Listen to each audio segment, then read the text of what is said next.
There's the one. Okay. 1, 2, 3. They're all up now. Let me refresh this in case anybody was wondering where we were. Refresh. Because Twitter's been pretty popular for us. Well, what's going on here? Why are we not showing up on Twitter? Did they ban me on Twitter now? Oh, there we are. Okay. There it is. Okay. So, there we got that. And let's make sure so Periscope is there. Let's check, here's our Twitch. Twitch is good. And YouTube. Let's see if YouTube is banning us yet or if we're up or not. Let's see. We shouldn't be. We haven't done anything yet. Oh, YouTube likes to attack us. Okay, looks like YouTube is working as well. So all of our streams are streaming, and the mix is working as well. The only thing about mix is I can't see how many people are listening because of the issue we had a couple weeks ago. It wiped out my count, so I can't figure out how many are actually listening. So that sucks because I tried to keep a good track of that. But anyway, all right, let's get this thing started. And, well, where do I want to start? Let's start with entertainment. Yeah, let's start with entertainment. We don't have any movies. Nope, we don't. However, we have some weird stuff in there. And your buddy Dog the Valiant is back in the news. Yes! So, you won't say that when we're done. Oh, I know. I already know what it is. Mm-hmm. Yep. Yeah. Yep, I know. Okay. I don't want to start out with that. I want this to be later on, the child's book later on. All right. Hey, Saturday Night Live was on this past weekend, and I watched it, and I thought, wow, they got an audience, and they got, what's that? And they had Daniel Craig on it, and I thought, what in the world? How could they have that? Well, Saturday Night Live from May 2nd was actually from March 7th. They really messed me up because I was like trying to figure out how in the world they could do all the stuff they were doing because they weren't within 6 feet. They were. There was one skit that they did where they had to do the social distancing, and that was probably the best skit of the night. It was pretty funny. But I watched it all the way, and that's the first time I watched Saturday Night Live for a long time, other than when they all worked from home, and I thought that was a really horrible show then, but this was pretty funny. It says here, tonight Saturday Night Live is re-airing a historic SNL hosted by James Bond himself, Daniel Craig.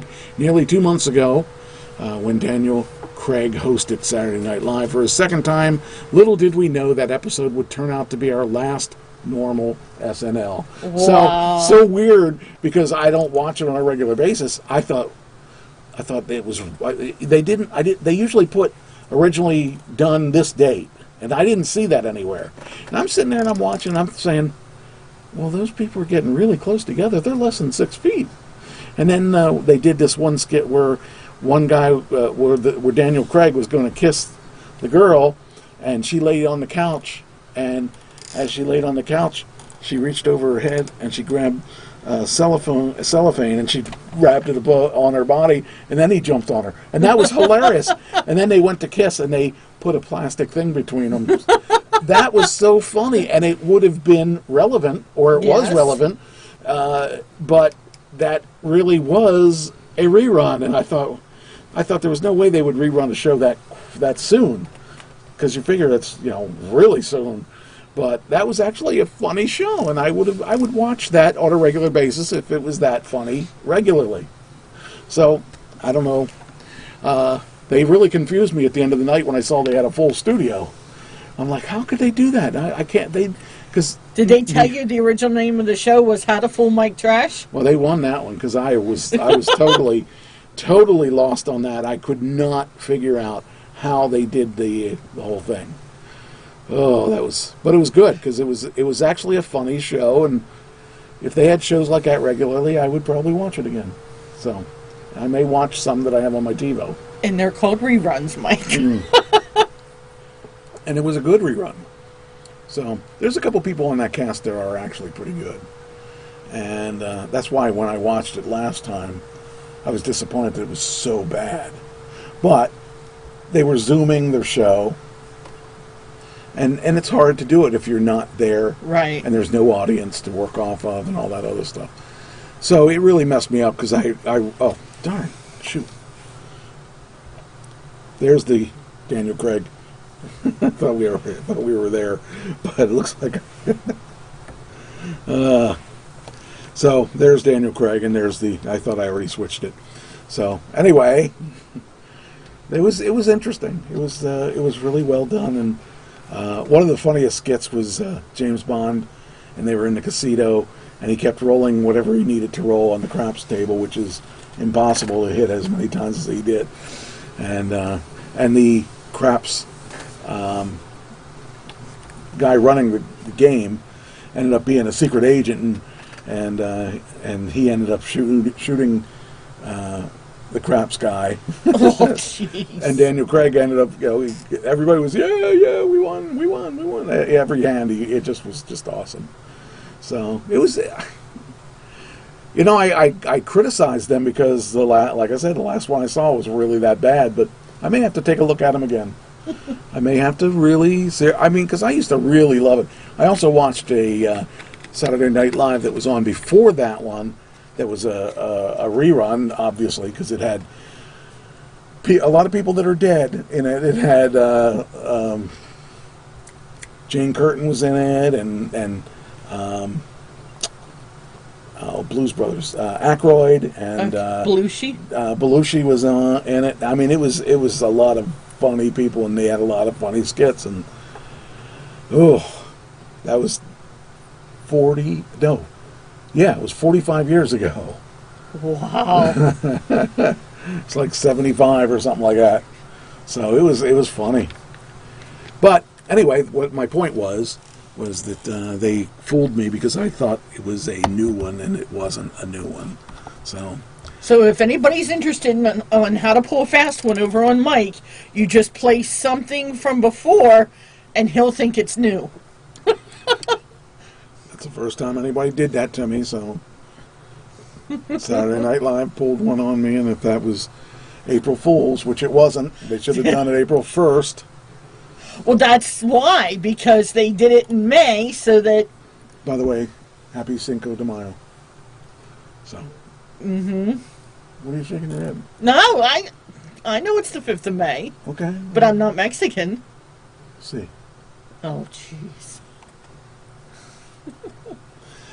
Jeff Dunham did a thing yesterday for the 4th of May. Mm-hmm. May the 4th be with you, and I didn't watch it yet, but I think I have it saved. It's on my things to watch. Yeah, I'm pretty sure I have it saved. I was watching his Batmobile thing. He was letting the audience... yeah, I have it right here. He was letting his audience choose which Batmobile he was going to drive. Oh. And they had a choice of 3 of them, I think it was.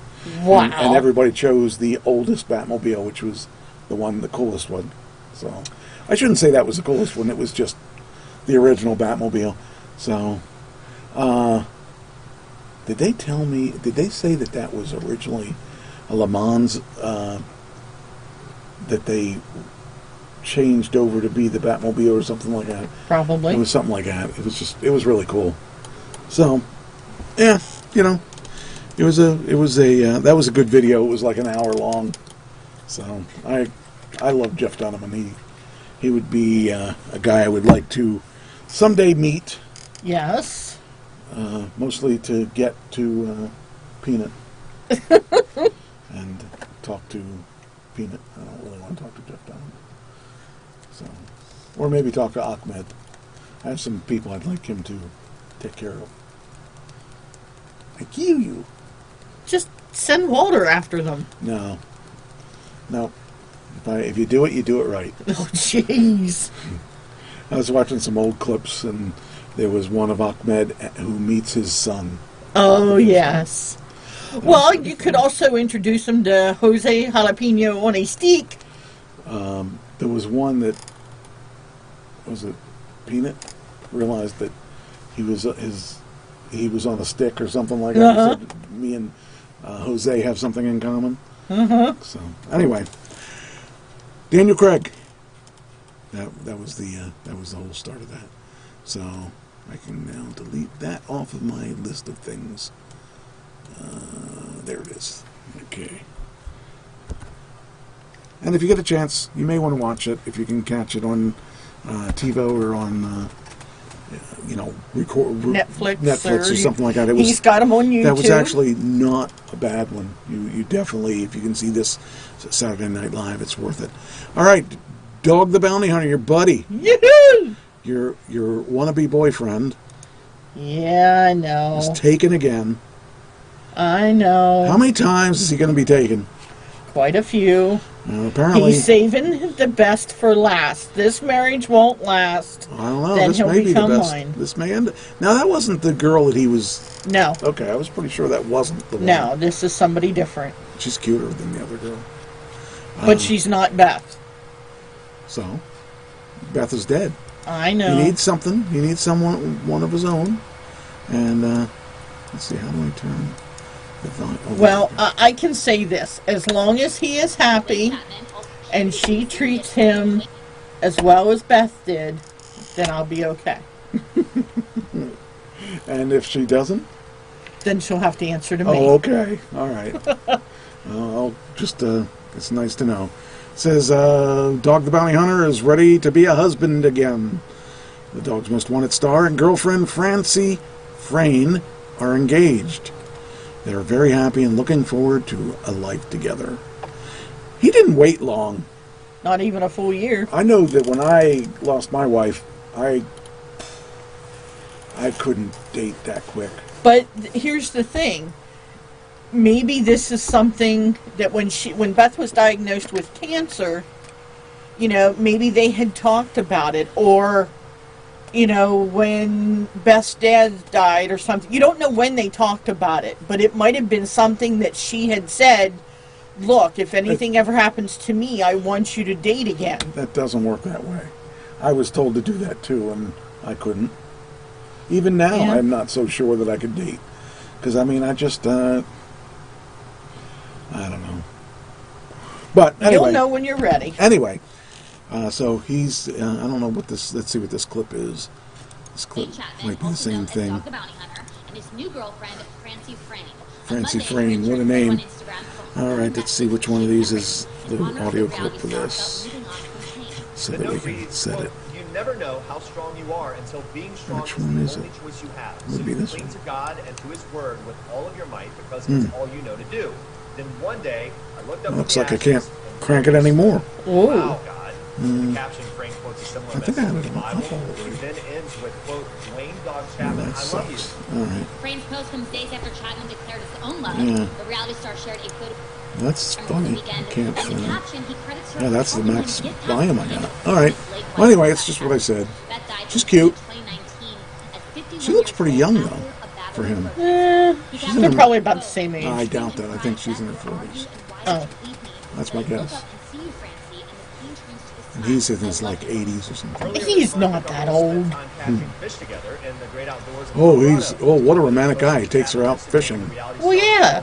Oh, come on. Casts out his line to see if he can Why catch the not? big one. He already did cast out his line and caught the Okay, big one. Dog is 67. Okay, I was close. What did I say, 70?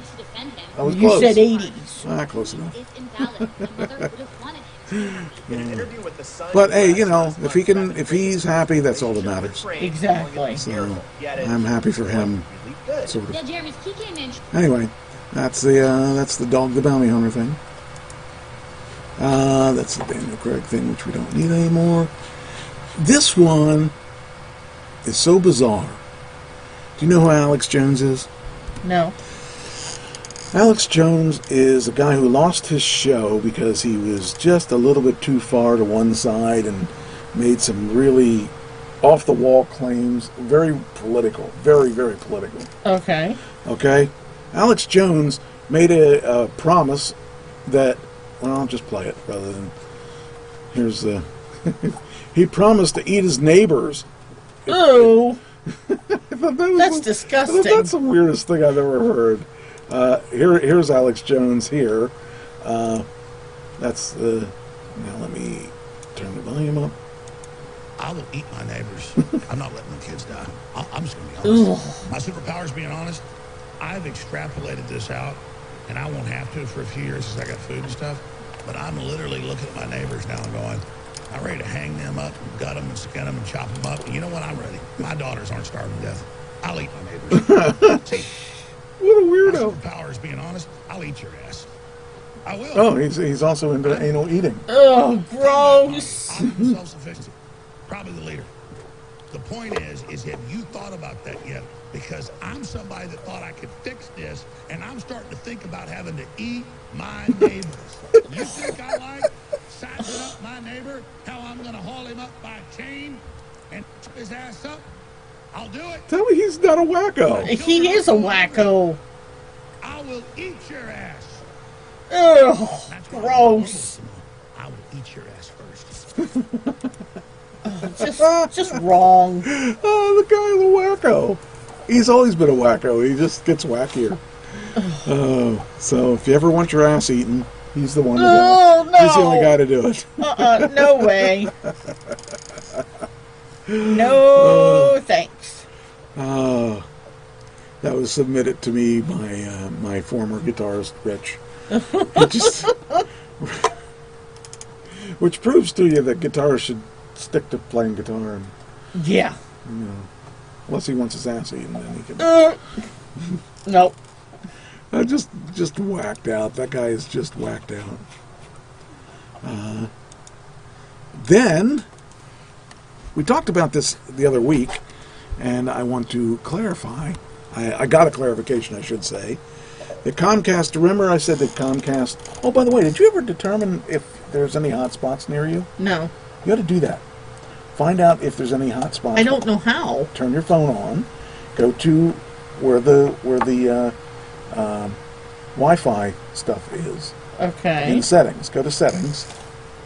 And, see where it says Wi-Fi? Yeah. You turn that on, Okay. and you'll see what Wi-Fi hotspots are on, or what Wi-Fi is around. Okay, for instance, this one has mine, Right. but you may have, if you go by your house and turn that on, and see if it says Xfinity Wi-Fi, Okay. and if it does, you can get free Wi-Fi as long as that's one of the stories we have. They're giving free Wi-Fi to everyone while this pandemic is on. Okay. But you could have free Wi-Fi. So, I'll have to check it out when I go home yeah, tonight. yeah. I'm curious as to whether there is, because there isn't. Okay, there isn't here. If you look here, there's no Right. Xfinity Wi-Fi here. But now that's what this story's about. This story is about Comcast and these Wi-Fi things. Do you remember we talked about how they're giving the free Wi-Fi, and I told you about Ken is a Wi-Fi hotspot. Right. Even though he doesn't know it, he is. Right. And I think you probably asked me, or not, if not, I said this. Does that slow his Wi-Fi down if other people are using it? Okay. According to Comcast, it does not. There's two radios in there. One is his, and one is theirs. Okay. Now, you have to use their... The reason I don't have one is I have my own equipment. But you have to use a Comcast box Okay. to get the two Wi-Fis. So, that's the answer to your question. or Okay. if you had a question. So, I just thought it was interesting that other people had that question. And, of course, I had that question too. No, it's not. It's not allowing me to send that out. Why is that? Yeah, I'll look tonight when I go home. All right, that's weird. It's not letting me post that link. Well, whatever that's not reason. good. That's not a big deal. I just have to take a 2-step instead of a 1-step. Okay, put this in here, and boom, that's done. And then we can do it on the other one too. So yeah, I mean that was a concern of mine. If you're paying all this money for internet and you're not getting the full speed, that would be a problem. I would say if they're using your, using your hotspot or using your antenna. What in the world are you doing? What was that? Why was it spinning? Oh, It's the Wizard of Oz. that was. Was that done this time of year? Was that because I did that a while ago? Somebody posted it 7 hours ago, Okay, and I wanted to see if it still worked, and apparently it does. okay. I thought it was in the fall that we did this because I thought we did this Yeah, maybe. way back then, and I didn't think it would still work. Yep. So I guess it does. Yep, because you touch the red slippers, and then the tornado. Yeah. All right, so that's the answer to that. Whether or not it affects your speed.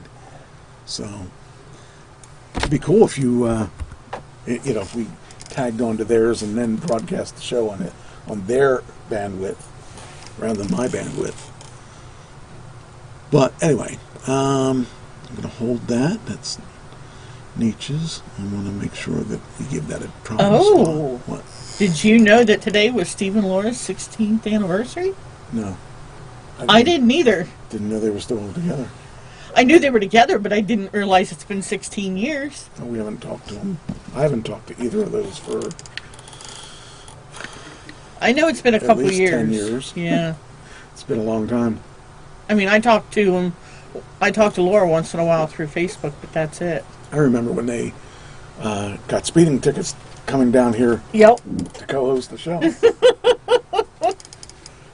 That shows that they're dedicated. Mm-hmm. So, I think that's funny. Oh boy, oh boy. It's not real funny if you're the one getting the ticket, No, that's true.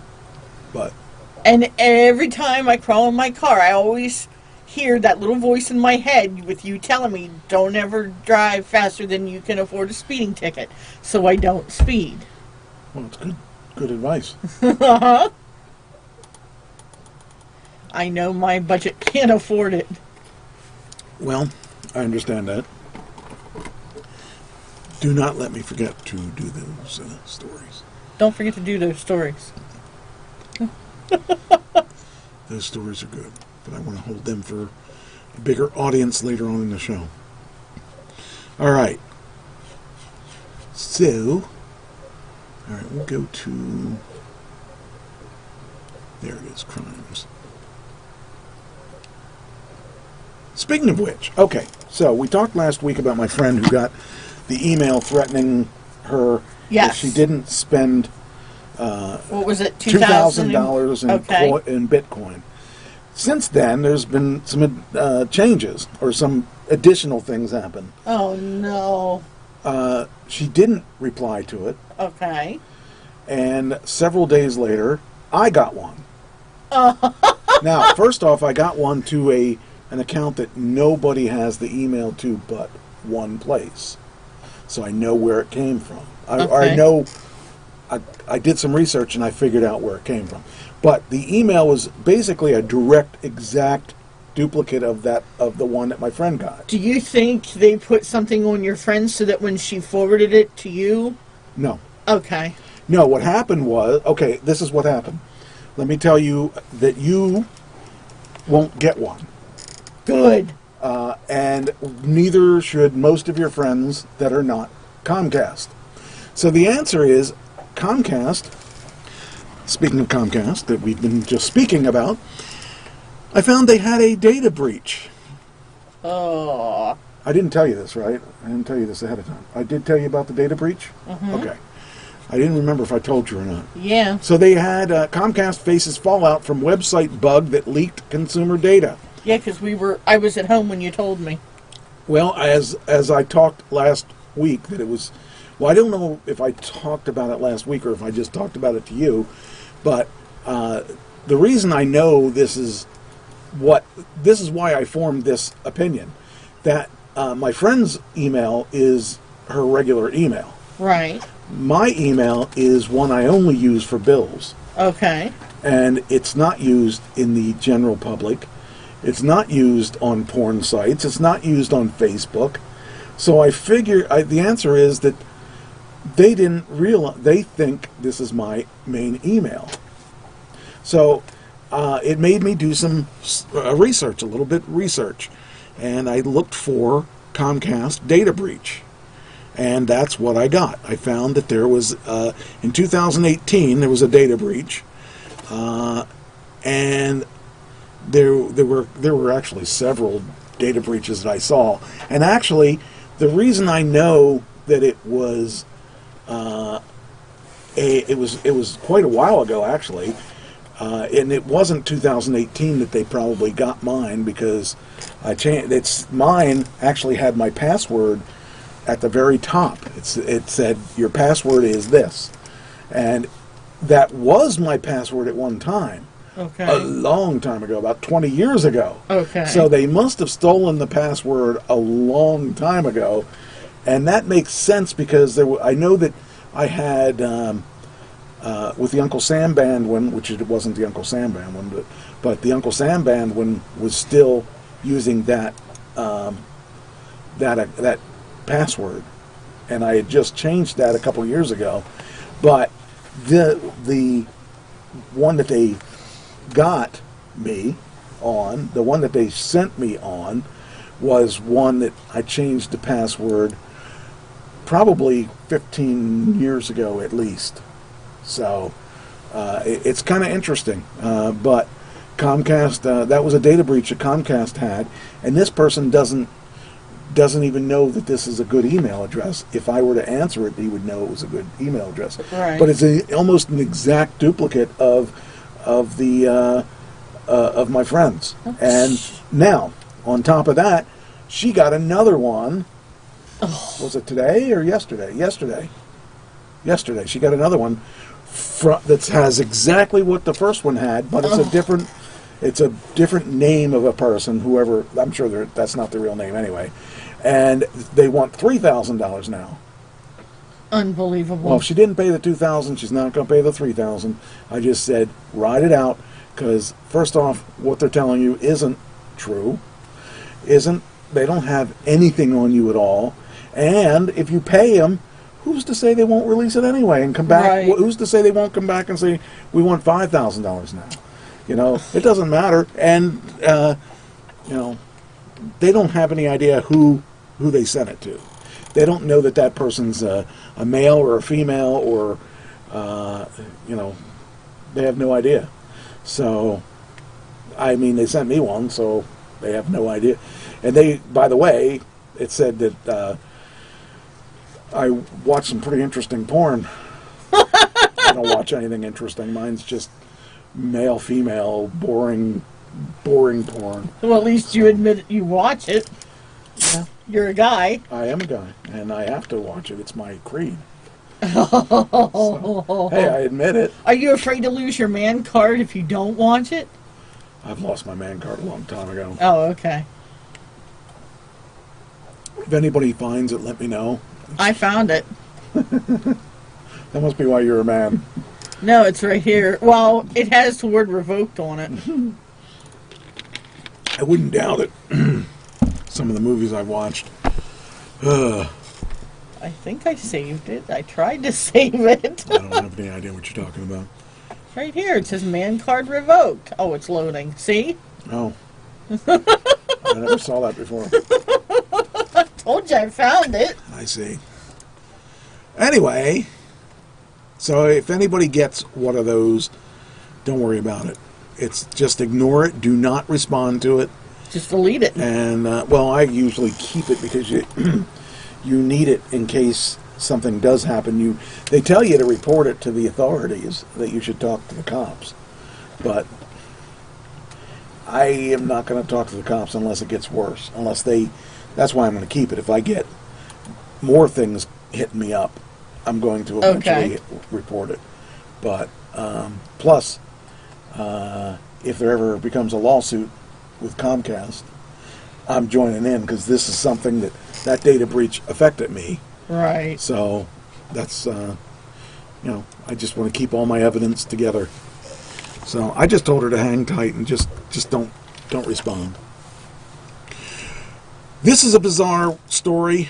We're social distancing, and if you don't social distance, you're kind of crazy. And everybody should have wine. That's right. If you have wine, you won't need to social distance. So we're skipping this ad. So So this is a weird story. This happened, was it yesterday or the day before? And it's so freaking bizarre. So here we go. My office has authorized felony warrants against 3 individuals in the shooting death of Calvin Munnerlyn. She had gone to the store. She had a daughter with her. The daughter did not have a mask. Charnel did have a mask, but the altercation ensued, and we believe she communicated with Larry Teague and Ramon Bishop, and they returned to the store, and the shooting occurred. You know, the governor issues these executive orders based upon information she gets from health experts. Our job is to enforce the law, and that's what we do. So basically what happened was this girl shows up at the Dollar General. I think it was the Dollar General. Is that Dollar General? It's a dollar. I thought it said Family Dollar. Family Dollar. Yeah, Family Dollar. And she doesn't have a mask for her daughter. The security guard says, "You're not coming in. You got to have a mask." So the woman leaves, and her How friend... old's the daughter? I don't know. Because they say 2 and under, they don't need them. It doesn't matter. When the answer is, you don't kill somebody over a mask. True. So her friends come back and kill the security guard who said that the daughter had to have a mask. That's what it is. I can't believe anybody would put their life, their freedom out there over a mask, over a freaking mask. I mean, if you get told you can't come in, you just say, "Okay, I'll go home." You don't send your goons after a security guard who's just doing his job and kill him just because you didn't get your way. Right. Because now we have a guy that's gone, and his family, if he has one, it doesn't have his father anymore. I can see it now. I can see it become an episode of Law and Order SVU where it'll be the people that'll be charged for it will say, well, they're emotionally disturbed. They're, what do they call them? EDT, EDPs? Then just kill him. Or some emotionally them. disturbed person, yeah. Because That way they'll get off for nothing. I think that those kind of people, they should be put to death right away. Because that family is going to suffer because of their indiscretion. Mm-hmm.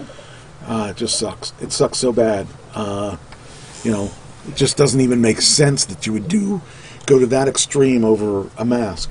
Some people they feel, like, oh, if they have to, then everybody has to. Everybody has to. Right, but I'm saying, When you go to the store, do you have to wear a mask?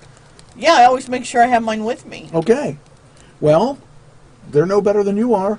No, I understand that. And you didn't kill anybody, did you? Not that I know of. Okay, not that you know of. Okay, well, that's better But than... no, what I'm getting at is,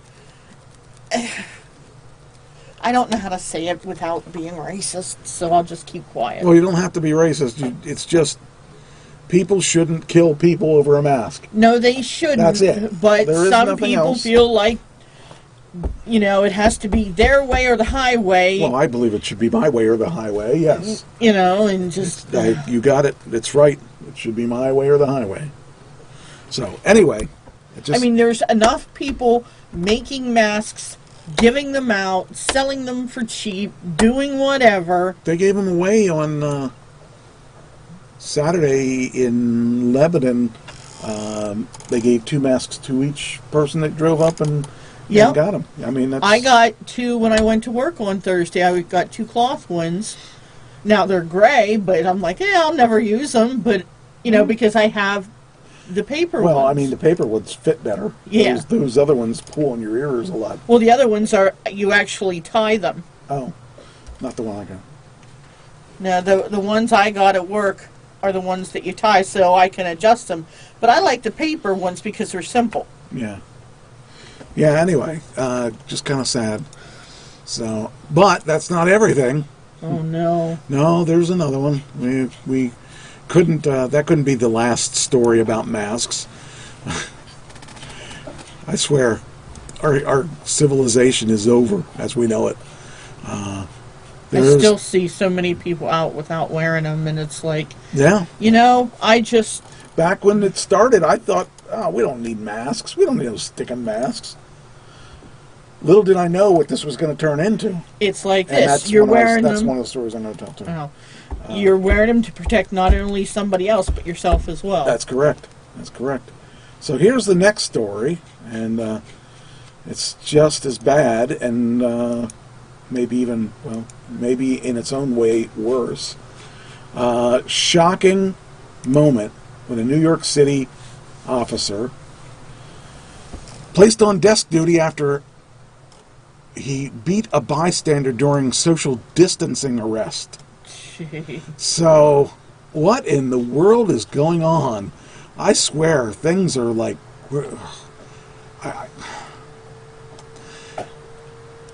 our world's going crazy. I just don't understand. Why all of a sudden is this such a big deal? I mean, everybody should realize that we're all in danger of getting this disease. Okay, And I can tell you, this is not a pleasant disease. I know what it's like. I've had it. let me ask you this then. Okay, going back a little over a month ago, Yes. I told you about the altercation, the mouth battle that I was involved in because, I don't remember it. yes, you do. No, I don't. It's the one where I went up. Your birth, or your With my parents? dad, yes. Okay, yes.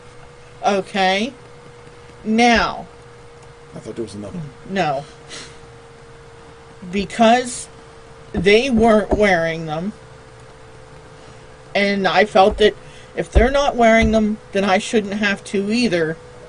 Because if they felt comfortable enough to be around each other, and my mom was at the hospital there where there was a confirmed case, then I was like, okay, then I'm going to trust.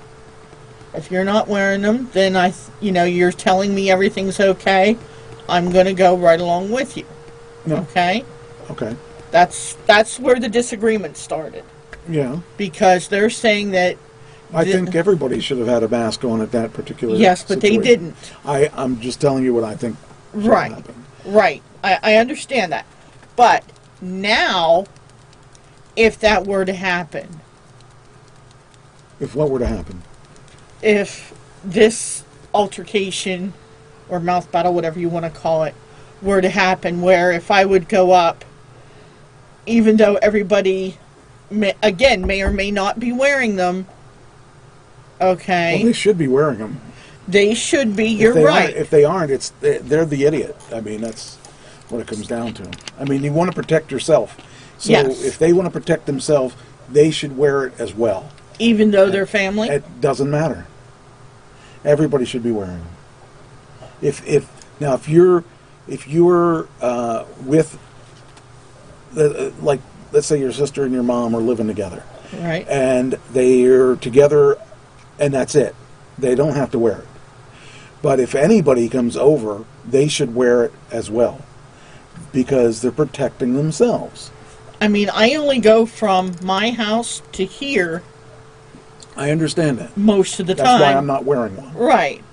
But I also know that, like, from here, I will probably go straight home, That's why I'm not wearing one. or if I happen to go to the store, it's on my way home, whatever.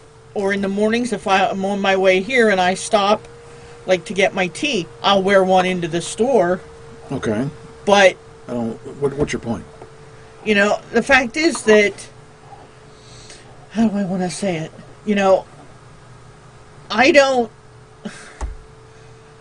I don't feel like I have to wear one here. No, Because I I'm know not who asking. you're around. I know, and I don't ask you to wear one. But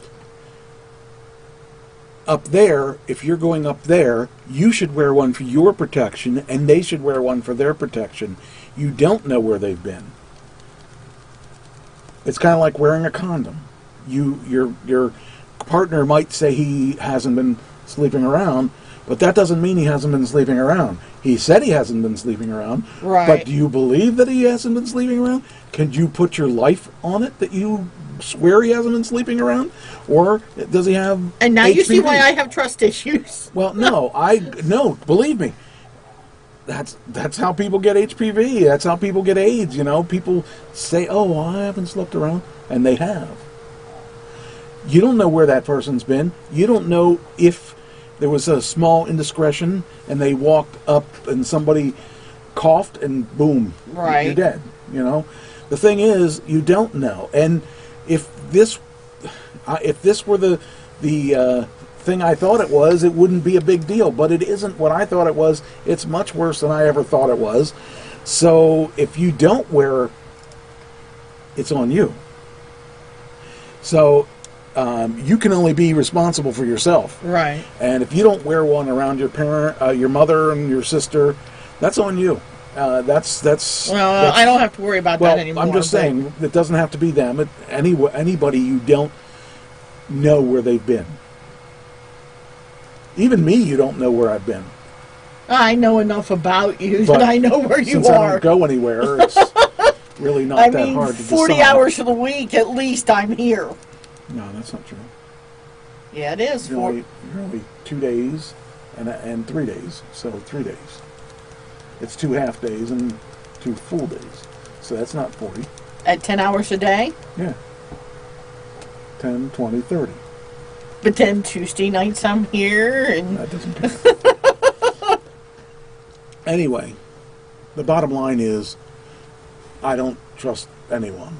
So I don't even know what I'm going to do tomorrow with my mom.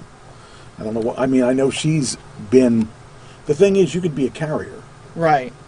And I mean, since I already had it, I don't know if I can get it again. I might be able to get it again, but You should ask your doctor if there is, like, if I heard that they're looking for people that have had it and have successfully beaten it because they have the antibodies in their immune systems. so You should ask your doctor if you could get tested to see if you have those antibodies. no, Okay. I don't want to be around any more people than I have to be. Okay. My antibodies are mine. They can get their own. Okay. Anyway, so this cop, this officer was placed on desk duty after a shocking video showed him beating a bystander during a social distancing arrest. On Saturday, around 5, the plainclothes officer broke up a group of people visiting social distancing or violating social distancing orders in Manhattan's East Village. Officer Francesco Garcia confronted bystanders shouting at officers and beat 33-year-old Donnie Wright to the ground for decrying the arrest. "What are you flexing for? Don't flex," Garcia said before punching Wright. Wright was arrested on a charge of assault on a police officer and resisting arrest. Video footage of the confrontation has sparked outrage over police violence. New York Police Department assigned 1,000 officers to enforce social distancing over the weekend as temperatures reached the high 70s. Officer Garcia was placed on modified duty and an investigation is ongoing. So this cop got in trouble for beating a bystander to the ground during a social distancing arrest. This world's just going crazy. Oh, here we go. I got a... this is the actual video? Okay. Let's find out. Let's see if this guy is a legit tough guy or whatever. Let's see. Do I have sound? Oh, there we go. We got a commercial. They got me. Snuck it in. Snuck it in on me. Skip the ad. Okay, here we go. So where's... Okay, he's a plainclothes guy, so I'm assuming it's the guy...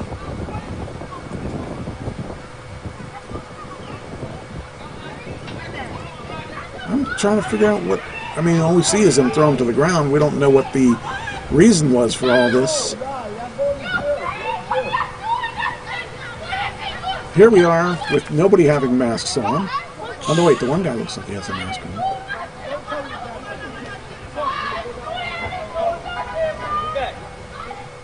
He's telling him to get back. He's got his taser.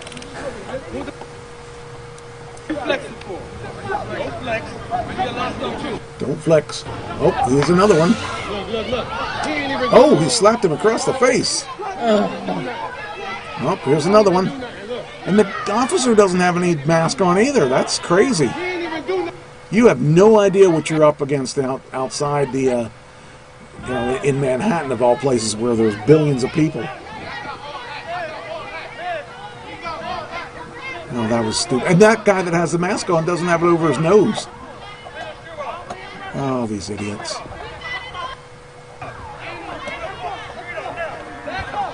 That's just crazy. I mean, we didn't see the whole thing. We don't know what caused the thing.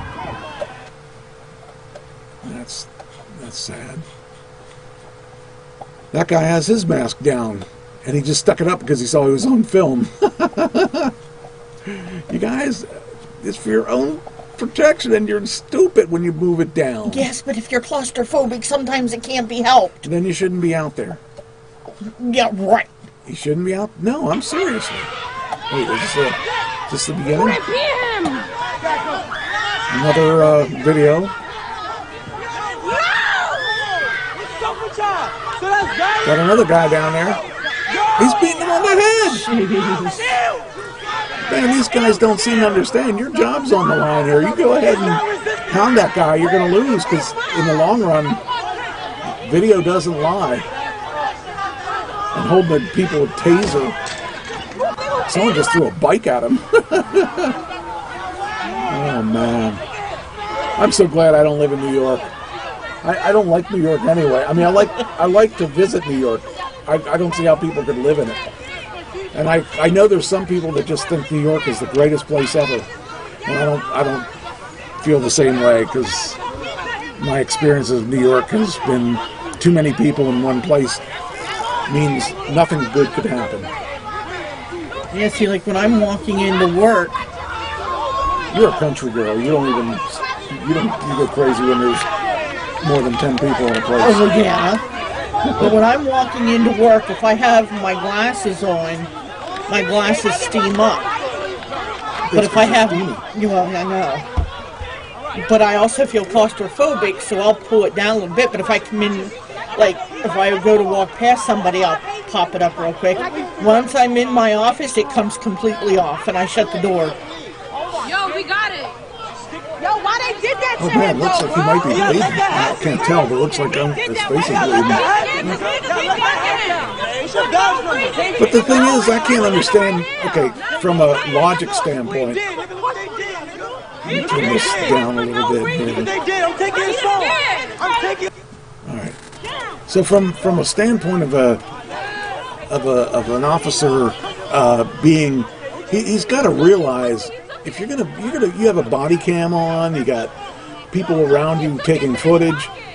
You can't be doing this unless he did something like held somebody at gunpoint or something illegal, but not social distancing. That can't be the only reason that this guy got in trouble. I mean, let's see if it says. It says here, it says 2 minutes after the arrest, it said, Garcia threatened the crowd with a stun gun. Get back, get the FK back. And then Donnie Wright, 33, was part of a crowd and shouted he didn't even do nothing. Well, that meant he did a lot. If he didn't even do nothing, I know. that means he did a lot. Well, he shouldn't have given his friend up like that. There's people that use double negatives. What are you flexing for? Don't flex. Garcia, wearing a black t-shirt, jeans, Yankees cap, and a belt showing his officer's badge, replied, before punching Wright in the head. That's going to mean a lawsuit. Oh, man. That's going to be serious stuff. Some of the officers at the scene, including Garcia, were noticeably not wearing protective masks, which were required to be worn by law enforcement. Wright was arrested on charges of assault on a police officer and resisting arrest. The charges have been deferred pending further investigation. Video footage of the confrontation was shared on New York City's Scanners Twitter page, where it racked up more than 72,000 views. You can't win. I mean, if you're a cop, even if he was in the right, get it? The guy's name is right. Even if he was in the right, he's not going to win because there were too many people that saw his video. True. And they're going to make their own determination of what was right or not. See how I did that again? Anyway, so that's not good for the officer. So it comes down to a situation where you are not going to win. Even if you're right, you're not going to win in this particular case. So, but in this case, I'm not so sure he was right. Because we don't know what the whole confrontation was. All we saw was the actual physical confrontation. We don't know what led to it. That's true. So I'm going to reserve the right to make an opinion later when they give us the rest of the facts. This was really strange. Really, really strange. So we're not supposed to be out for the most part. In Right. California especially, because that was a really badly hit situation. So here's a guy, this guy here, he was arrested 3 times in one day. And each time he was released because of the coronavirus. Each time. Now these aren't just like speeding, okay? This is like Grand Theft Auto, okay? This guy was really a winner here. Now maybe he should have been run into the. He's glad he's not in New York, I'll bet, because people in New York don't put up with his crap. But this guy, this guy's a real winner. A man in California was arrested 3 times over the course of 12 hours on Wednesday, including for allegedly leading officers on a pursuit, and was given citations and released each time due to statewide zero bail policy and the coronavirus outbreak, according to officials. The Glendora Police Department said Friday on Facebook that 24-year-old, he's off to a good start, 24-year-old Dijon, sounds like a good mustard, Dijon Landrum from Monterey Park racked up 3 citations between 8:28 a.m. and 8:50 p.m. on Wednesday after 3 incidents in the city located about 23 miles east of Los Angeles. Now, I got to tell you, so 3 times, you think that's a lot, right? Yeah, in one day. Okay, let's add another, say, 24 hours. Make it 4 times. He actually was caught again. So this guy was a winner. We want to thank all the citizens that helped with this investigation, particularly those that called when they noticed something suspicious. Suspicious. Yeah, that too. According to police, the first incident happened at 8:28 when the officers were responding to a call of a man who was, ready, attempting to break into a vehicle. When officers arrived, they contacted Landrum, who was attempting to drive away in a stolen car in Los Angeles. In addition to driving a stolen vehicle, the police said that the 24-year-old had stolen property and, what do you think? What did he have besides stolen property and a stolen car? Marijuana. Some kind of narcotics. It could be marijuana, but it probably is harder than that, I'm thinking, because they said narcotics. Landrum was arrested, but due to California's zero bail policy, he was issued a citation and released. Okay, so if you're Landrum, you're saying, I just got lucky. I did not get anything other than a citation for stealing this car and for all the stolen property and for my drugs. All they did was write me up. So you think that's enough, right? Nope. It appeared that the male was placing items in the box as he was walking through the property. 1 hour later, he was arrested, or he was released. After being released, they received a call at 2:20 p.m. Of an unknown man carrying a box and walking through the front yard of homes. Who do you think it could be? him. It is. It appeared that the male was placing items in the box as he was walking through the properties. When the officers arrived on the scene, they encountered Landrum for the second time, reportedly with a box of stolen property. He was issued a second citation and released. Several hours later, guess what? He got nailed It again. was 8:50, and officers received a call of a vehicle that had been stolen out of a parking lot. Officers tracked the vehicle and located it heading along the westbound 100 freeway in La Puente with the assistance of the Los Angeles County Sheriff's Office and California Highway Patrol. The pursuit ended in Pasadena, where Landrum, of course, once again was arrested. This time for allegedly being in the possession of a stolen vehicle and for evading officers. Due to the California zero bail policy, Landrum was released with a third citation. You know, and you would think, you would say, "Phew, that was a close one. I could have been thrown in jail for that." But no. Nope. He tried 3 times. But it's funny because it says here the zero cash bail emergency mandate has led to reduced prison populations to reduce the spread of COVID-19, and it's been continuing to be a challenge for law enforcement.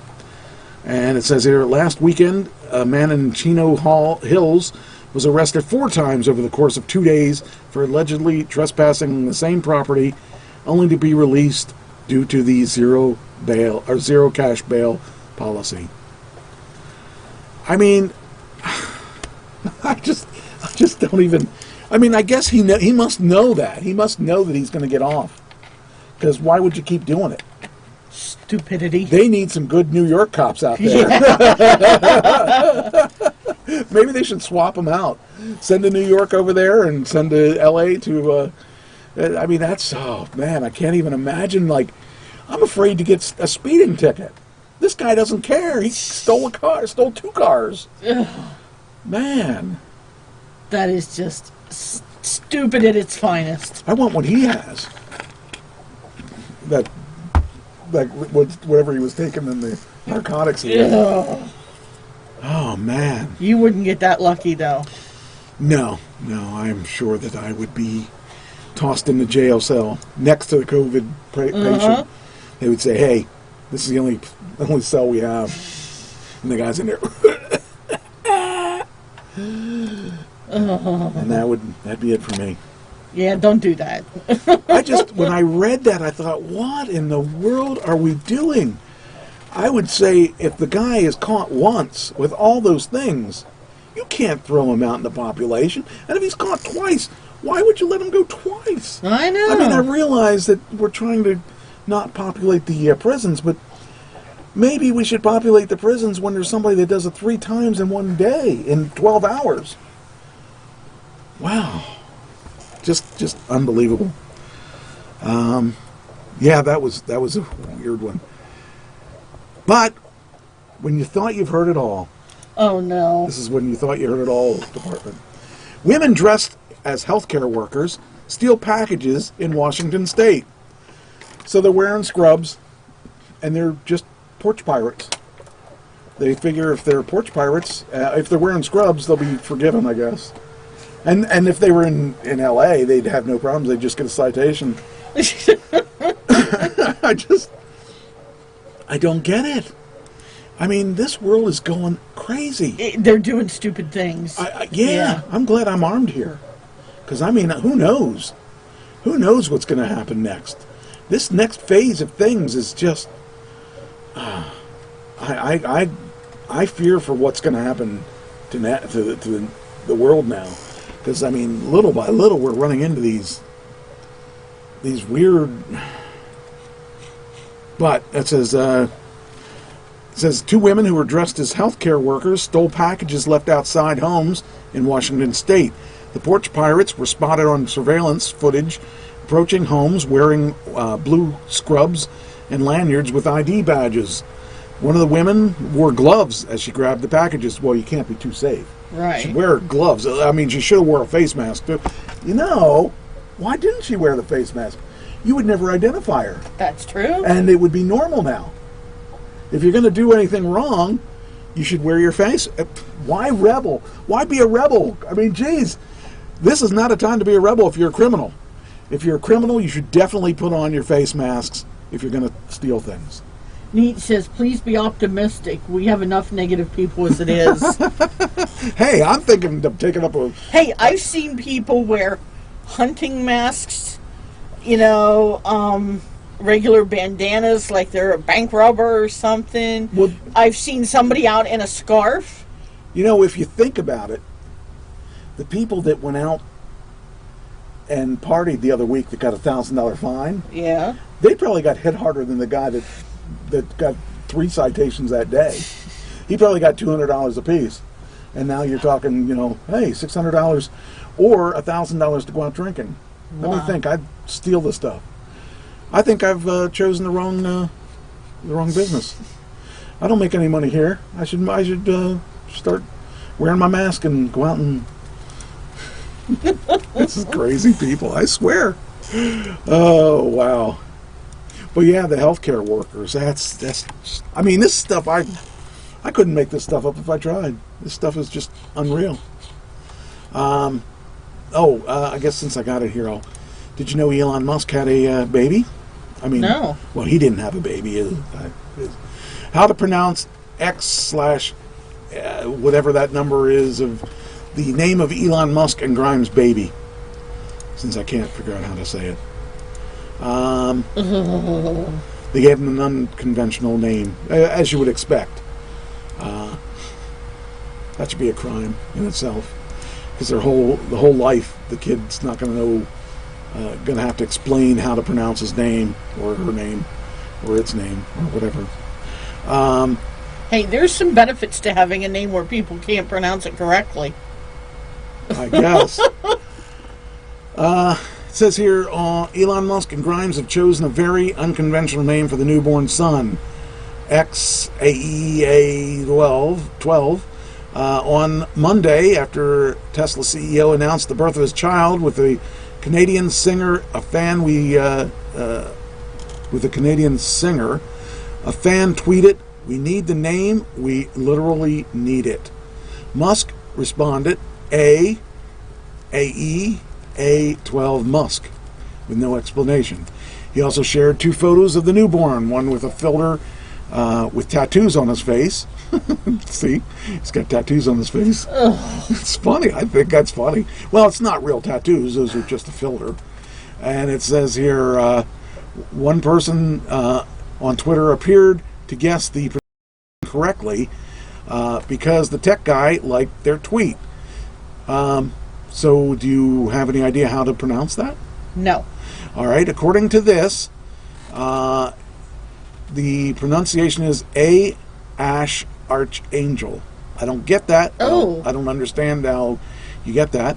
The tweet also showed a screenshot of a Wikipedia page and explained the AE is a ligature named Ash, and the A12 is thought to be in reference to the CIA aircraft Lockheed A12, which is codenamed Archangel. Okay, so that does actually make sense. So his name is X-Ash Archangel. Oh, okay, nice. now it's cool. But the kid's going to have to explain it to everybody. Mm-hmm. But that's Elon. He's still my hero. He's still one of my heroes. He has a son named Xavier, too, and he has 5 sons from a previous marriage, including twins Xavier and Griffin, and triplets Damien, Saxon, and Kai. Hey, whatever. The guy's a billionaire. Who cares? That's what I say. It's not like his kids are going to have to go working at McDonald's and have a name tag that has the XAEA12 Musk on it or whatever. So that's to me, I'd love to have him be a relative of mine. Be awesome to have cousin Musk, cousin Elon. So I don't know. I like Elon. The guy's one of a kind. So All right, so that's that. All right, that's the end of the crimes. Oh, I had that under crimes. Oh, that wasn't one of my stories. I was going to say that is kind of a crime. All right, what we got here? All right. Go on to this. All right, now. Oh, I guess that's all, but I can get rid of that. Oh, wow. Speaking of wanting to wear masks or not, Okay. I was just kind of Shoot, I scrolling. couldn't find that. I thought I had that article that you had up. Which The one? one with the mask with the guy. Oh, I don't know. Do you The- have that yet? I don't know. I thought I did that. There's a guy here that he was reluctant to wear his to a recent appointment. So one of the girls put the logo for Knoebels amusement park on it, and now he won't take it off. All right. Have you closed that page? Can you hit back until you see the thing on the guy that cut the hole in the... Oh, I don't know where that is. I had I thought I had the article saved.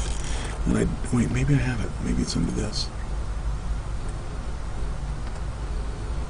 I might have it. It might be under the... I might have put it in the Let's wrong see if area. I may have it. I thought maybe I saved it, but I don't think I did. Yeah, I thought... I'm pretty sure I'm going to look here. I think I do have it. Because I'm sure that I saw that and said, sounds pretty interesting. Okay, here we go. We got the Asian giant hornet has invaded the U.S. The term murder hornet began to trend online as the internet latched onto species of yet another strange development in 2020. So not only do we have to worry about viruses, but here is the strangest insect we've had in a while. Let's see. Where's the volume? I don't see volume in this. Maybe there isn't one. Oh, maybe Never there run is. dry Maybe I of just don't- non-stop hydration. Neutrogena Hydro Let's see Boost. here. All right, A here we go. massacre in the honeycombs. There were dead bees all over the front of the hive, all over the That's bottom kind of a floor, weird and they thing to all worry had about. all been chopped to bits. They were decapitated. Beekeeper Ted McFall says he went to check out a hive one morning in November and found an entire colony destroyed. Who would have thought? 60,000 honeybees torn apart in a savage attack. Jeez. About a month later, the alleged attacker was revealed. This Asian giant hornet found in Blaine, Washington, just a couple miles from McFall's property. And you know what? They weren't wearing masks either. That's important because none of those hornets have been wearing masks. The murder hornet for its powerful sting in the way. But who would have thought that these hornets would be destroying other bees like this? True. They're not just destroying; they're like decapitating these bees. Isn't that weird? I don't It like decapitates its bees. prey. This But is the first time I the just world's can't largest believe hornet they has been are seen in the killing them. U.S. In its native Asia, Vespa mandarinia is notorious. Seen on programs like Netflix's 72 Dangerous Animals. Washington State entomologist Chris Looney says the I just clock think is it's ticking. odd. The goal is to eradicate it now while the population is presumably small. If he and his colleagues can't wipe out the invaders this summer, they're likely to multiply and spread across the country with potentially disastrous consequences. They're counting on the What a public to weird help thing. trap and track hornets back to their nests. I mean, hornets are They have scary a to 1 begin year with, life Yeah. cycle, and so but these are like every year we can keep a nest destroying other reproducing. hornets. I don't know. I just think it's really weird to think about these strange insects destroying other insects like that. So, but yeah, it says the first spotting of the 2-inch Asian giant hornet, or Vespa mardarina, was verified in the United States in December, and According to the Washington State Agricultural Department, the insect does not generally target people or pets, but it's a deadly threat to at-risk honeybee hives. So here we have these hornets that are destroying honeybees or honeybee hives. So yeah, it's weird to think about, but we're not the only species that destroys our own species. So it's good to know that there's others like us. So there's a thing I have to it says share this, so that's probably it. Yeah, there we go. Weird stuff. I think the bees should be wearing a mask too. Yeah, okay. Are you the one that sent me the mask that was the VW bug? No, that was Tracy. Tracy, yes. I ran into that. I looked at it again. And I said, I wouldn't mind having a mask that is decorative like that, just not that one. Because I'm not into VW bugs, but I would do. I don't know. I have to think about what I would do. I would do a decorative mask if it was the right one. You want a Tesla one? Yes. I want a Tesla everything. That's not even a question. In fact, in my game, I bought the Tesla gun. Yes. And that's more. And I've been playing my game more and more aggressively. And lately, I've been getting these losers that we're supposed to play co-op. There's certain missions we're supposed to both do at the same time. And if the person doesn't show up for the mission, Right. the rest of the game, I don't help them. In fact, I've been really mean. I've been like, if they don't show up for the co-op thing that we're supposed to do together, I will watch as the big boss attacks them, and I won't even save them. I'll save, and then maybe I'll revive them, and if I do, I'll revive them only to watch them get killed, because I'm so fed up with the fact that these people don't play the game right. I mean, if you don't play the game right, you shouldn't be playing co-op mode. You should play the regular mode by yourself till you figure out what you're supposed to do.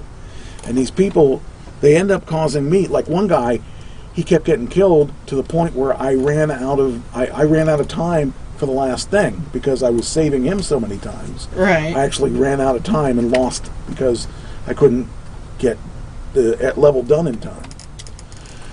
This is the one you're talking about, right? That's the one. Yeah, That I wouldn't mind having if it was some kind of weird one that would fit with my interests and stuff.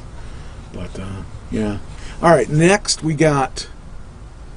All right. So we did the bees, the killer bees. I thought you'd like the bees just because of the killer bees. Oh, this is weird. Or not weird. This is kind of. I'd never heard of this guy before. But I felt that he needs to be spoken about. George Zanis. He's an Illinois carpenter, and he built crosses for mass shooting victims. So whenever there was a shooting at a school or something, he made these little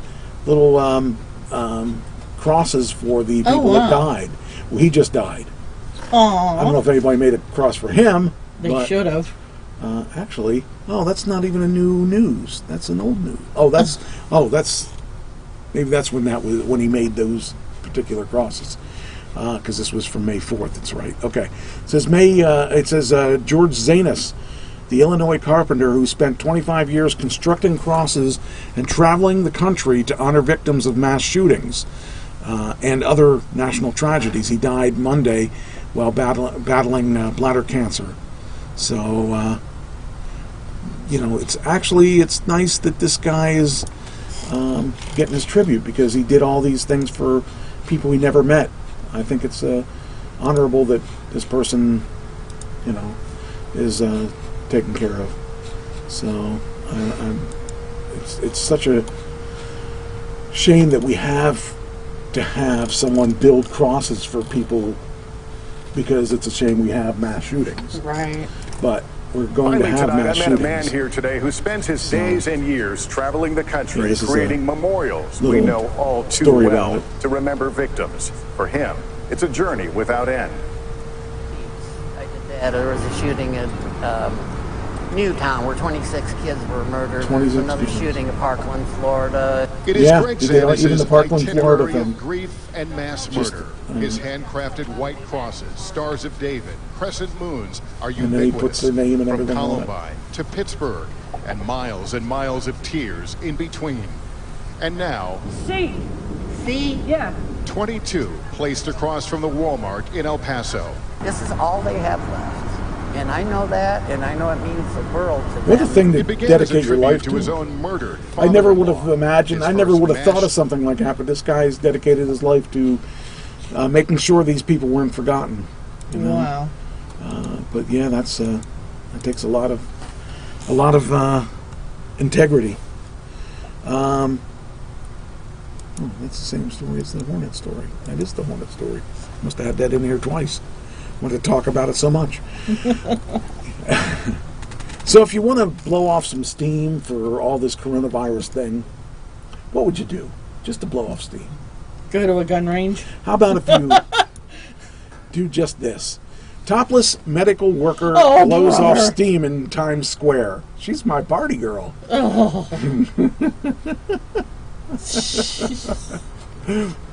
Oh man, Unbelievable. I'm surprised that she wasn't arrested. But then again, if she was in L.A., Yeah. she'd get away with it. So I just think it's funny because you know, of all the, I mean, in New York you could literally see anything. But who would have thought that this would be one thing? She's a medical worker, and she's got her mask on, so you don't know who she is. But yeah, a topless physician's assistant poses in Times Square.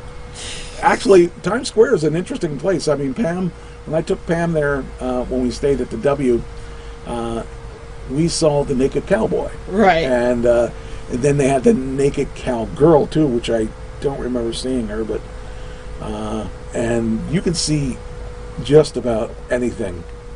But phew, this is what she wants to do with her time. Hey, more power to her. It says here, medical worker de-stressed and disrobed in a piece of a street performance art in Times Square Monday morning. I've been working for 6 weeks and I've seen a lot of death. So I wanted to mix art and costumes to relieve my tension. Costumes? I don't think she had a costume. Yeah, the bottom part. Yeah, maybe. The topless woman wearing an oversized reflective feline mask and holding a kitchen knife told the Post. I did it to relieve some stress, she said, asking that her identity to shield more than just her chest. The woman said she works at works as a physician's assistant in New York City Hospital. Not anymore, you don't, if they figure out who she is. But anyway, yeah, that's awesome. I wish I could feel that confident about my body that I could do that kind of thing. But oh man, hey, whatever gets her de-stressed, I guess. That would stress me. So I'm stressing about a guy that says that he saw me jerking off on screen, which I know he didn't, but or I say he, but it might be a she. Yeah, maybe. So who knows? Oh man. Then we got. Oh man, this virus thing is bringing out the best and the worst of all of us. Not all of us. Okay. Of many people, the worst and the best. And here is the worst. Man wears KKK hood while shopping in California.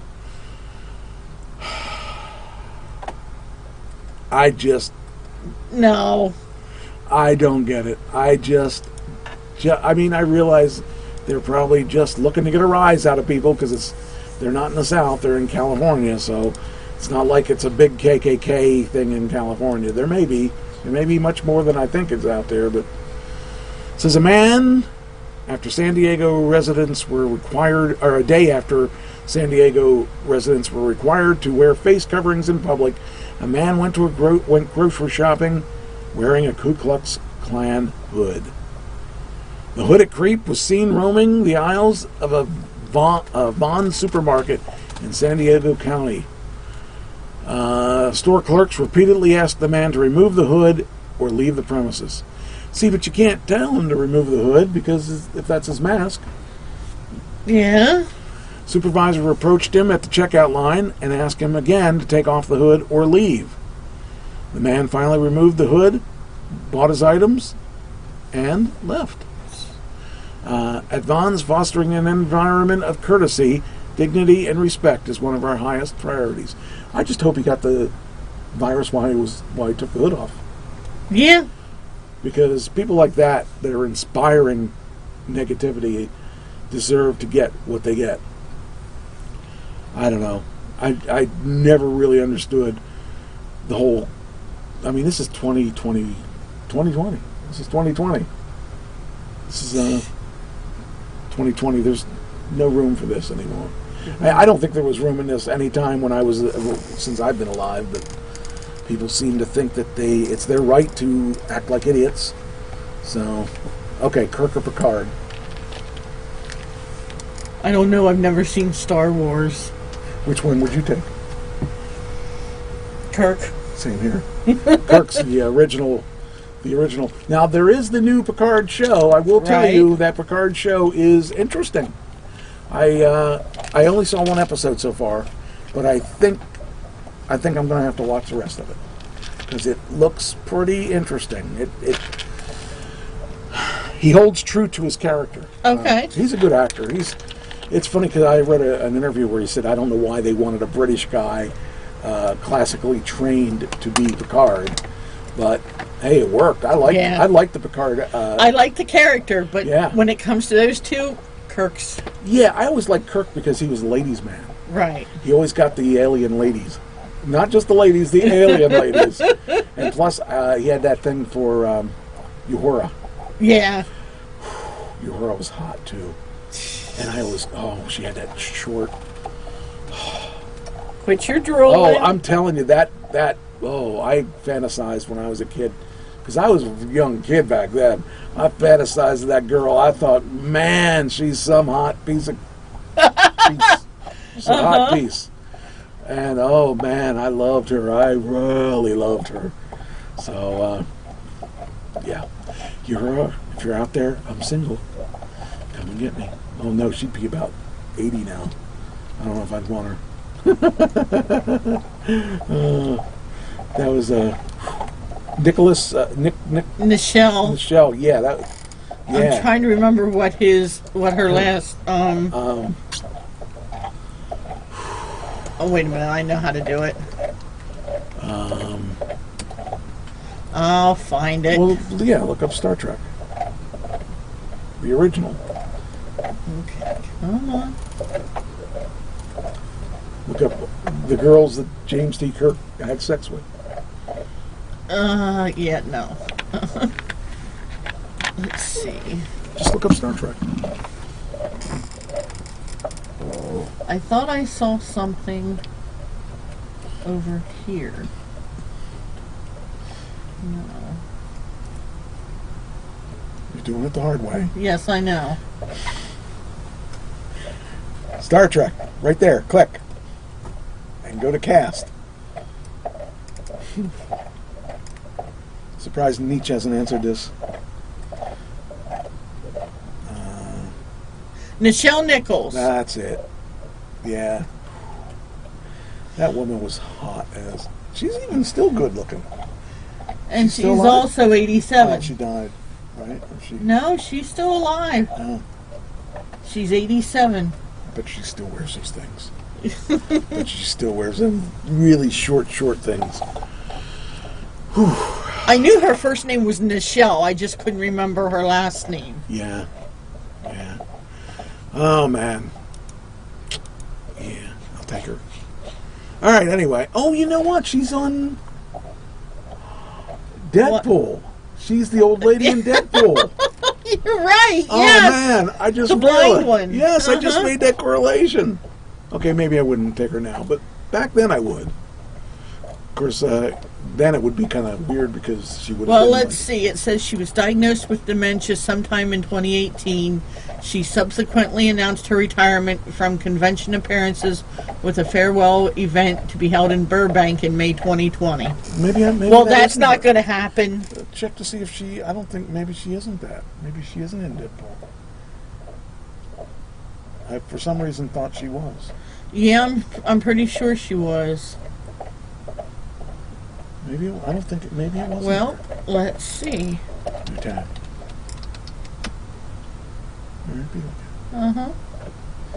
Do it your way. I usually do. At Burger King. What was there was the old lady. Can't think of her name on that.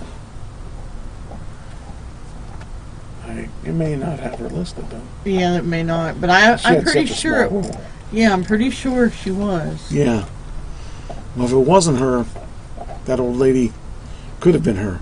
She could play her in the movie for her. Anyway. All right, next. Here's the one. Here it is. They call him the Cove. What? I said, was Nichelle Nichols in Deadpool? Yes. Well, right here. That is her then. Okay. Yep. All right. That's cool. So there's your answer. The other pictures of her were pretty good too there. Mm-hmm. So they called this guy a the Cove ID COVID 10T. COVID 10T. Right. You know what a COVID 10T is? Yep. A COVID idiot. Yeah. Well, here's why he's a COVID idiot. So if you're going to wear the mask, you got to be smart enough to think about this. Oh, jeez. The COVID idiot, COVID 10T, cuts hole in mask to make it easier to breathe. Well, guess what? You need the whole mask to alleviate the virus from getting to you. Man, I thought I was stupid. They get a day for creativity, I guess, maybe. That's just unbelievable. I mean, technically, they got you. You can do it. Kentucky COVID idiot. A Kentucky COVIDiot was captured in a viral clip in shopping with a hole cut in her face mask, claiming that it made it easier to breathe. Footage posted on TikTok showed a gas station clerk stunned to see the woman enter the convenience store with her face mask slashed to expose her nose and mouth. Where did you get that mask from, he asked. Well, since we have to wear them, it makes it easier to breathe. It makes it hard to breathe. This makes it easier to breathe, she replied, joking. The bemused clerk responded, cutting it? Yeah, I'd do that too. Thanks for the advice. The footage, which was received more than 796,000 likes since Friday, comes from Kentucky. Comes after Kentucky Governor Andy Beshear announced that shoppers will be requested to wear masks while in public starting May 11th. So these people don't realize that they're making it harder for states to open their states up if the people aren't willing to make it safe for everyone. So I just think that we need to be better about this and stop being idiots. Stop being, oh, I'm the funniest one. I made it on a viral video. Or if the guy's seriously or the woman's seriously wearing that in the public instead of, just stupid people. I mean, they deserve to catch the virus. The problem is they can also give the virus. So that's the thing that is so stupid and angering me about it. So now, I think in the last couple days, the beach was opened up in Miami. Yes. Did you hear this? Miami Beach Park closes after nearly 9,000 COVIDiots violate the face mask policy. Ugh. So you finally get your beach back, and they closed it because you're stupid. Ugh. Oh, man. I mean, I understand you don't really want to wear a mask on a beach. But still. But who wants to get the freaking virus? Hey, if that's what it takes to open the beach, you just wear it. That's right. I don't know. These people just amaze me with their stupidity. Popular Miami Beach green space was reportedly closed Monday, 5 days after reopening, because nearly 9,000 people were caught violating the park's mask policy. South Point Park initially opened up Wednesday, along with other green spaces in Miami-Dade County, after being closed for over 6 weeks to help curb the spread of the coronavirus. With the reopening, Miami-Dade Mayor Carlos Jimenez ordered parkgoers to wear facial coverings, a policy largely ignored by those at South Point Park. From Wednesday to Sunday, park rangers issued 8,800 verbal warnings to people at South Point Park for going maskless. And for the majority of the warnings, 5,261 occurred over the weekend, even after the city closed the parking lot Sunday in an effort to control the crowds. The city manager, Jimmy Morales, told the paper in a statement that other city parks reopened successfully, but South Point Park is the most egregious, the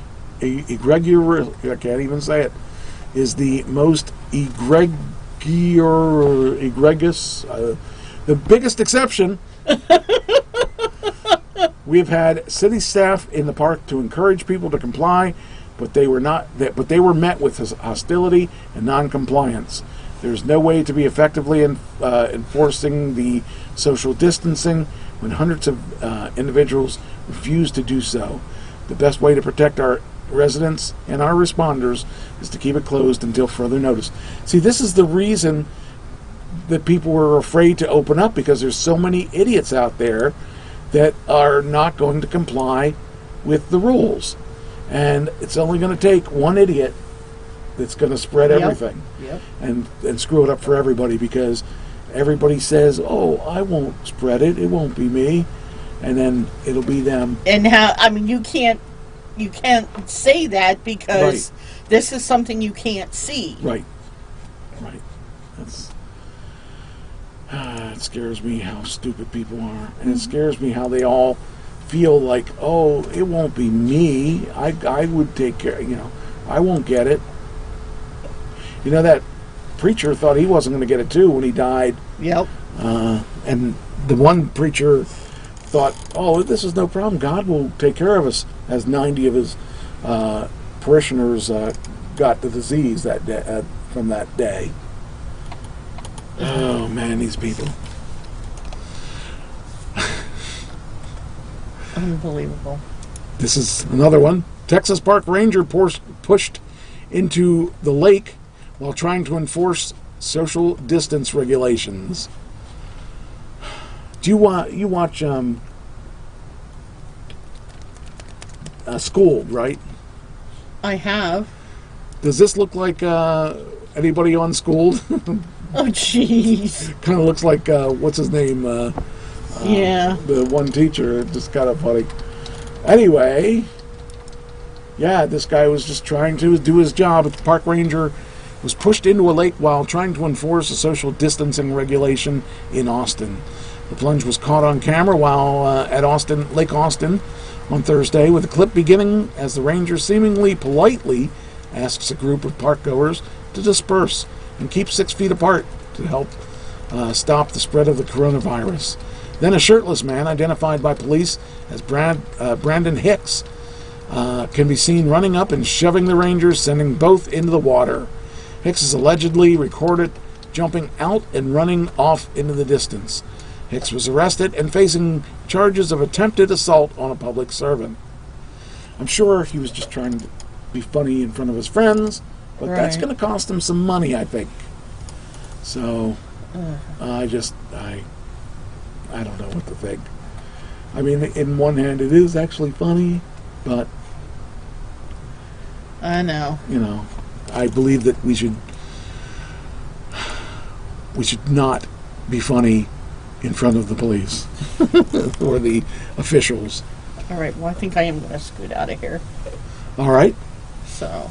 Fine. I know. We don't need you. Hey, these 10-hour days are catching up to me. Oh, wah. You got it good. Buddy takes care of you. You don't have to do anything. He just makes you feel at home. Well, yeah, I know. And you get fed sometimes. I know, but those 10 Where hour else days do you go to get gourmet meals? That's true. Gourmet meal, like pizza and stuff. Gourmet pizza. Uh-huh. Hey. I am going to make another Prescott soon. Good. Anyway. All right, next one is crowds gather to buy, of all things. Masks. No. Oh. What do you think people are going to Atlanta to buy? Let's see. Atlanta's in Georgia, Yes. so that means Georgia peaches. Yeah, okay. But I'll bet you they're going for meat. How about they're going for Air Jordans? Oh! I can't believe this. Our society is over as we Yeah. know it. I mean, there's no common sense left in the world. We're just gone. We're done. Trash Talking Radio is the last sense of any kind of intelligence out there. Did you want to hear? I'll do Nietzsche's thing if you want to hear it now, or if you just want to go, I'll play it for you later. Well, I can listen to it going home. Oh, all right. So. Okay. I'm going to play Nietzsche's thing next after this article. And the thing about Nietzsche's thing, I did it different than I've been doing it lately. I'm going to play a video at the same time that the thing's going on, but I'm going to stop it and give my commentary at parts. Because I loved the topic, and it's very near and dear to my heart. Okay. And because I was in the business, I feel I have a different perspective than maybe someone who isn't in the business but loved the business. Well, give me about 5 minutes to get to my car. Run. Yeah, Oh, that's okay. right. You got to go upstairs because I got your parking space. Yes, that's true. Okay. All right, you going to turn my headset off? Oh, yeah. There you go. You're free. You're free. Yay. So. It makes me all right, sound let me cheap. reposition the camera so that it's right on the right important person, me. All right. But Yeah, anyway. buddy. So, yeah, this is the crowds gather. I can't understand why these people are this crazy, but it says at an Atlanta mall saw massive crowds gather Saturday to buy the new Air Jordan sneakers after lockdown restrictions were lifted. I would really have a hard time with this because A, Air Jordan sneakers, chances are they're very expensive. And I would think right now people wouldn't want to be spending lots of money on things that are not essential. Now, I might be wrong. I could be wrong, but it says shoppers packed close to form lines that wrapped around Greenbrier Mall on Saturday to get their hands on the Air Jordan 5 Fire Red sneakers. Video posted to social media showed people waiting to get in the mall, and then again outside the shoe store, Jimmy Jazz. Everyone I talked to in line was there for the new Air Jordan 5 that sold out online. The sneaker frenzy comes after Georgia Governor Brian Kemp allowed shelter-in-place orders to expire, encouraged businesses to reopen. Okay, they're sneakers. I mean, I realize that people collect them and people gotta have the latest of the latest, but they're shoes. I don't get it. There's nothing that you could get me to leave my house for like that. I can't even imagine something being that unimportant to me. But Air Jordans, people are going out to wait in line for Air Jordans. I mean, there's people that have been out of work for the whole time that this coronavirus thing's been going on. I don't know. I just don't get it. I do not get it. So, to me, that's really nuts.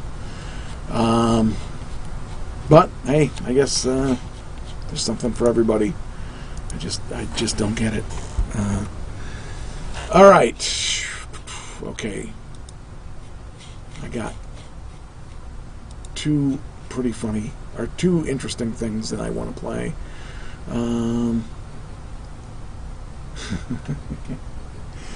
The first one is, I'm going to do yours next, Nietzsche. Well, no, wait. Okay, let me think here. I'm going to do yours right after this, Nietzsche. This was sent to me, and when I got this, I thought, why is this being sent to me? This is really weird. And I watched it, and it's just the craziest. You got to stick with it because you don't think it's going to be much of anything. But this is a children's book apparently put out called Brenda's Beaver. Okay. Now, my first thought when I see Brenda's Beaver is a beaver with Brenda. But why would this be funny? Okay, let's watch it. Let's find out why this is funny. And this lady here is the reason it's funny. It's not, I mean, the book itself is somewhat funny, but this is what it's really funny about. This is just the weirdest off-the-wall thing. And you got to watch it to enjoy it. And I got to turn up the volume. Oh, wait. Here we go. You are as there we bored are. as I have been with this quarantine. I thought I would read you the new child's book I ordered offline. It is called Brenda's Beaver Needs a Barber. Trust me, you're going to love this. I don't think I could do this myself. I was going to try to put all the words down. I was going to try to read it. But I decided that she is more qualified to read it than me.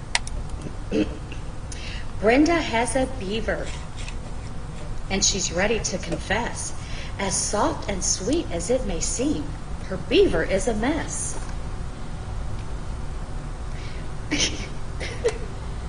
Brenda's beaver's big. Brenda's beaver's hairy. Every guy who sees it says that Brenda's beaver's scary. By the way, she has 15,654,000 views on this. If I could get that many views on anything, I'd be happy.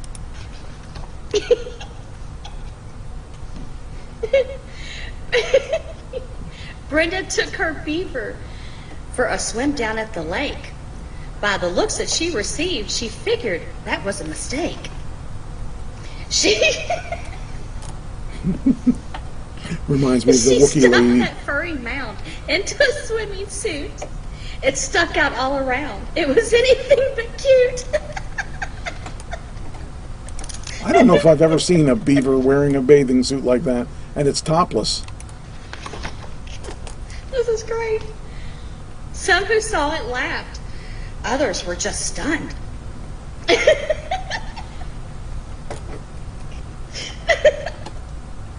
Brenda's beaver was hanging out, soaking up the sun.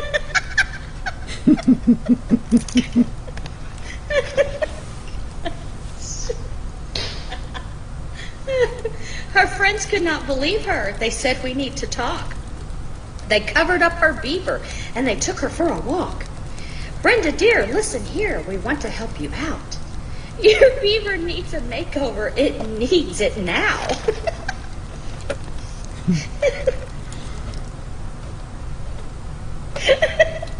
The woman's funnier than the book. "I hope we don't seem pushy," said her biker friend Kim. "Your beaver is too bushy. We just think it needs a trim."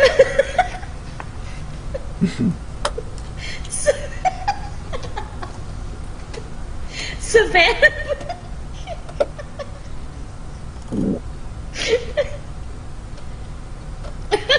Savannah pulled her beaver back to show off what she had done. Hers had a nice long landing patch. It looked like it'd be fun.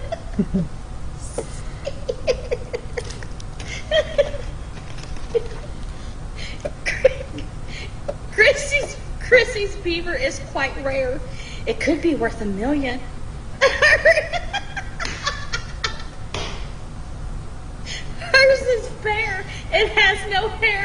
Her beaver must be a Brazilian.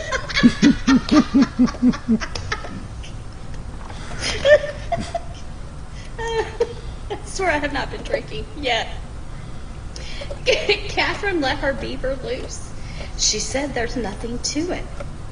Grab some clippers and a can of mousse, and we'll show you how to do it. Kim produced some scissors, and Chrissy had some wax. There they are. Get ready to trim up that beaver. Now all that Brenda had to do was sit back and relax. There she is relaxing. Oh God, this is great. As they came towards her beaver, they said, "Do not be scared. We're going to see what's underneath that frumpy pile of hair." Do you wonder whether or not she has a beaver that's shaved? Or is she of that generation? It ended in just minutes. They did not leave her much. When Brenda's friends were finished, she said her beaver blushed.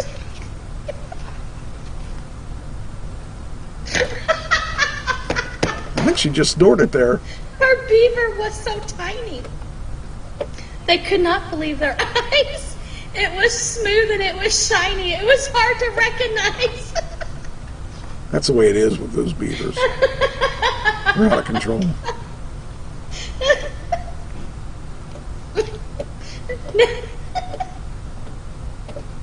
Now, Brenda is so proud. It seems like every time we see her, she is in the center of the crowd showing off her beaver. I love that picture. The end. The end.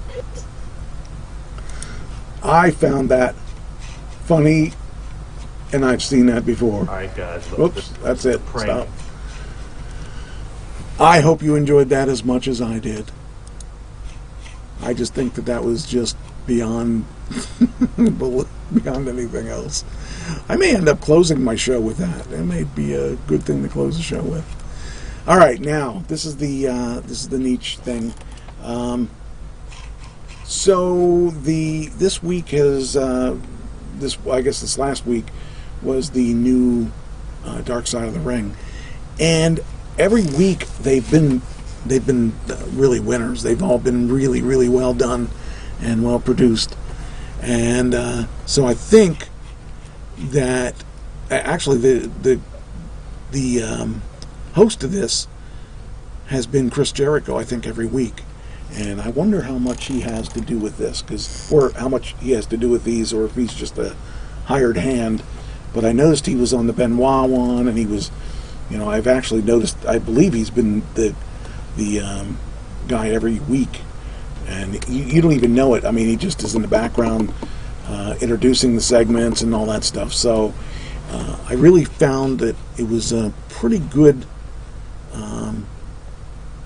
It was pretty good. I like what he's done with this stuff. And anyway, here is Nietzsche's report. Where did I put it? Over here. I did it differently, so I apologize for that, because now I got to remember where I put everything. Here we go. This is Nietzsche's thing on Dark Side of the Ring. Hey guys, it's Nietzsche. I figured I would give my commentary on these Dark Side of the Ring episodes. They really are great, and I'm sure some of you have watched them. If you haven't, I encourage you to check them out. It's on every Tuesday at 10 o'clock on Viceland. I wanted to comment. They did David Schultz on last week's episode. They also talked to John Stossel, who David Schultz ended up slapping in the face. He told Schultz he thought wrestling was fake, so Schultz slapped him twice and asked him, "Do you think it's fake now?" A couple of things. Number one, David Schultz looks nothing like when he was younger, which is understandable, but even his face and everything looks different. It doesn't look like him like it once did. Some guys, they get older, but the face still looks the same. It doesn't look like David Schultz at all, so just amazing to see how different he looks. Schultz had mentioned in the documentary that Vince McMahon told him that some guy's disrespecting the business. Go out there and make an example of him. Well, I can believe a lot of things, but I do not believe that Vince McMahon did that. And I'll tell you why. Because Vince McMahon knowing David Schultz the way he does and how he's not a guy that takes things lightly and has a temper and everything else, I do not think that Vince McMahon would risk being sued having one of his wrestlers hit a reporter. Now, he may not have thought Schultz was going to hit the reporter, but he had to know that you could set Schultz off pretty quick. If you remember, Morton Downey had a bunch of wrestlers on years and years ago. It was probably like 1988, 89. There was a guy by the name of Jim Wilson who was saying that he was blackballed from the business because he wouldn't do, favors for the promoters, stuff like that. And guys like Schultz, Lou Albano, Ted Arsini, Larry Sharp, there were a bunch of guys on there, and they kind of all ganged up on Wilson. Bottom line is Wilson was right. Those guys were staying in kayfabe, but Wilson was exposing the business. You just saw how Schultz treated him. Schultz, one thing he could be is he could be a bully a lot of times, and we've seen that throughout his life. He could do that. They all ganged up on that guy. Ted Arsini should never say a word about anybody because he never drew a dime in his life. Lou Albano did okay as a manager, but when Lou Albano was a wrestler, he didn't exactly make money either. He did admit to that. But Lou Albano was tremendous as a manager, and he really is responsible for the rock and roll part of wrestling taking off with Cyndi Lauper and stuff. So he definitely made his mark in wrestling. I'm not saying he didn't. But the point is that Schultz, I think, looks for these confrontations. I really do. He knows it could give the business recognition, or at least give it exposure, and he also doesn't mind putting himself over either. He likes being that guy that could be controversial. In a lot of ways, he was Steve Austin before Steve Austin was Stone Cold. I didn't dislike it. I thought there were a lot of good things they covered in it. Schultz is saying that he was told by Vince McMahon to do that. Why would Vince fire him if Vince put him up to that? Vince ended up getting rid of him. They did say how Vince told Schultz, I'm going to send you to Japan for 2 months or so, and then this will die down. He did send him to Japan, but then I guess Schultz, he did something to another guy, a promoter in Japan, did the same thing, and then ultimately Vince fired him for that. So, I'm not accusing Schultz of being a liar, but I just really find it hard to believe that Vince would do that. Vince, with all the way they like to sue the wrestling business as much as they do, I just can't see Vince taking a chance, because he had to know that if you hit somebody like a reporter, they're not going to sue the guy, they're going to sue the company, because it happened under the company's watch. And John Stossel, I give him a lot of credit. He had the guts to say it to Schultz. Maybe he didn't know David Schultz that well, but that's the other thing too. Why would Vince McMahon send David Schultz to talk to this reporter? The guy you really want to send, if you're going to send anybody, is either you want to send Hogan, or you want to send somebody that kind of isn't going to disrespect the company. I would even say somebody like Hillbilly Jim back then, or Tito Santana, somebody that's not going to... Now, one thing I want to say about that is that I think he sent Schultz because Schultz was disposable. He didn't want to send a Hogan. He didn't want to send anybody that he would risk losing. That I do believe that Vince had a big part of that. I do believe that he hired. I think that that Schultz went a little too far, but I don't believe that he did it on his own. I do believe that Vince told him back then to, scare the guy and do what you got to do to scare him. And the reasons why I believe that he did that is that, yes, he got sued, but he lost, and the suit was like $270,000. And this was when Vince was on his uprise and could use all that publicity in his favor. That went on for years and years. $300,000 for that many years of publicity is just nothing compared to what he got in return. He definitely had a lot to do with this, and people in the business people outside the business don't realize that back then, not as much today, but back then, it was very important for people to protect the business. Snuka protected the business. All the people that were truly superstars in his business in that era protected the business. And it wasn't until years later that when they admitted things were a little less than on the up and up, there were many times where people did things and got sued, and the thing about the Hogan thing, where Hogan hit Belzer, or not hit Belzer, knocked him out, that was said to be not as real as they want you to believe, but even Belzer got paid for that. You know, they had money to spend, and they spent it on, talk about advertising. That's free well, not free advertising, but $300,000 for many years of publicity, because and WWE was right at the center of it. People always talked about WWE because it happened in WWE, and if that happened anywhere else, chances are that company would have done better. It just was timing. Everything was timed right. That's why I really truly believe that that Schultz was told to do it by Vince. Vince may not have said knock him down twice, but I'm sure Vince did tell him to rough him up and make him say what, make him say, make him believe. So I really truly do believe that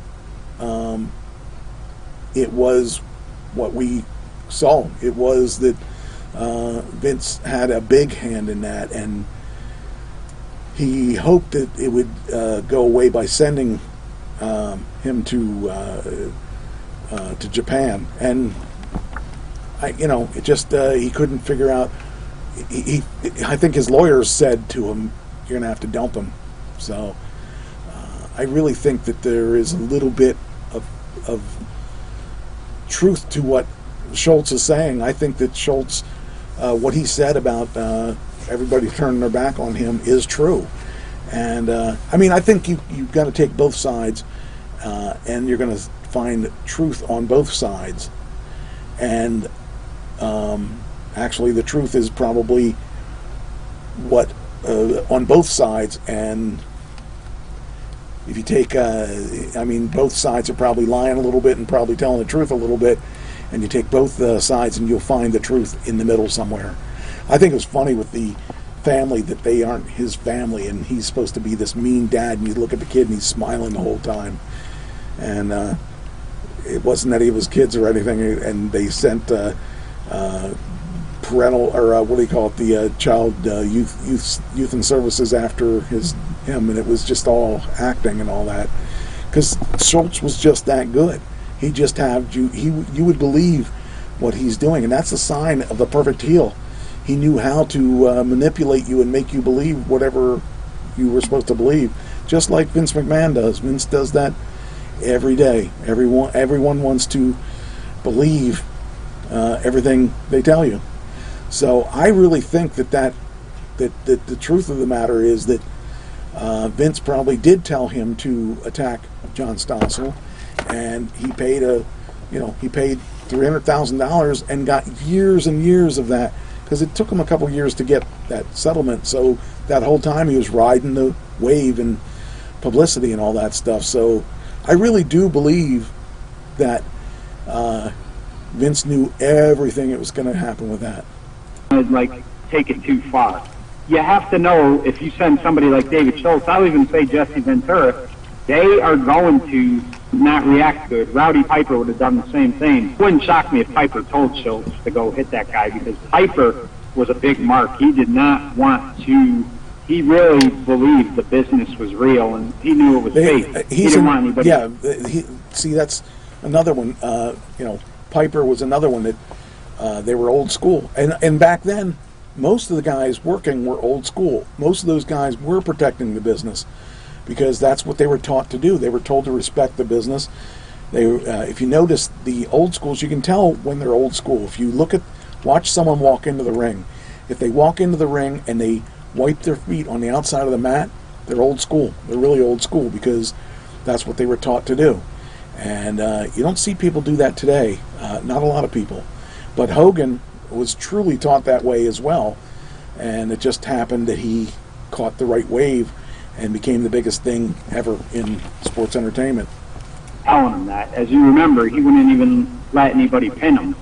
There were some interesting things from it. Stossel still has not forgiven Schultz. They asked him, he saw Dave, does he have anything to say to David Schultz? And he said F you to him, which I never thought I'd ever see John Stossel. And I actually believe that the John Stossel thing, where John Stossel said F you to David Schultz, I think that was, I believe that to a certain degree is a work as well. He made his money off of that too, because John Stossel became larger than life because of that, and he made probably more money because of this thing, because he became a mainstream name because of this whole thing. So John Stossel says F you, but I think he really, when it comes right down to it, if he did not have this behind him, I don't think that he would have been as big of a name and a household name, because John Stossel became a household name because of this. So I think that he won as well. So talk like that. They interviewed other guys. Jim Cornette gets interviewed a lot for these things, which is kind of funny because Jim Cornette wasn't really with the WWF back then. Maybe he knew David Schultz to a degree, but he wasn't with WWF back then. So it's funny that he was kind of interviewed for it. And whenever Jim Cornette talks, I feel like he's being completely honest all the time. I never see any BS with him. I think he's... Oh, I want to stop here because Eddie Mansfield is in this thing quite a bit. And I believe I interviewed Eddie Mansfield. I want to say I did. I think I might have interviewed him somewhere around 2010, because he turned into a TV promoter and a real estate guy in Florida. And he is really a bigger name than they made him out to be in this video. They really downplayed what he accomplished and what he did in this business. So I kind of felt bad for Eddie, because he really had a much larger role in this, but he seemed to rub a lot of people the wrong way from what I see in this. But he was a pretty big name when he was around.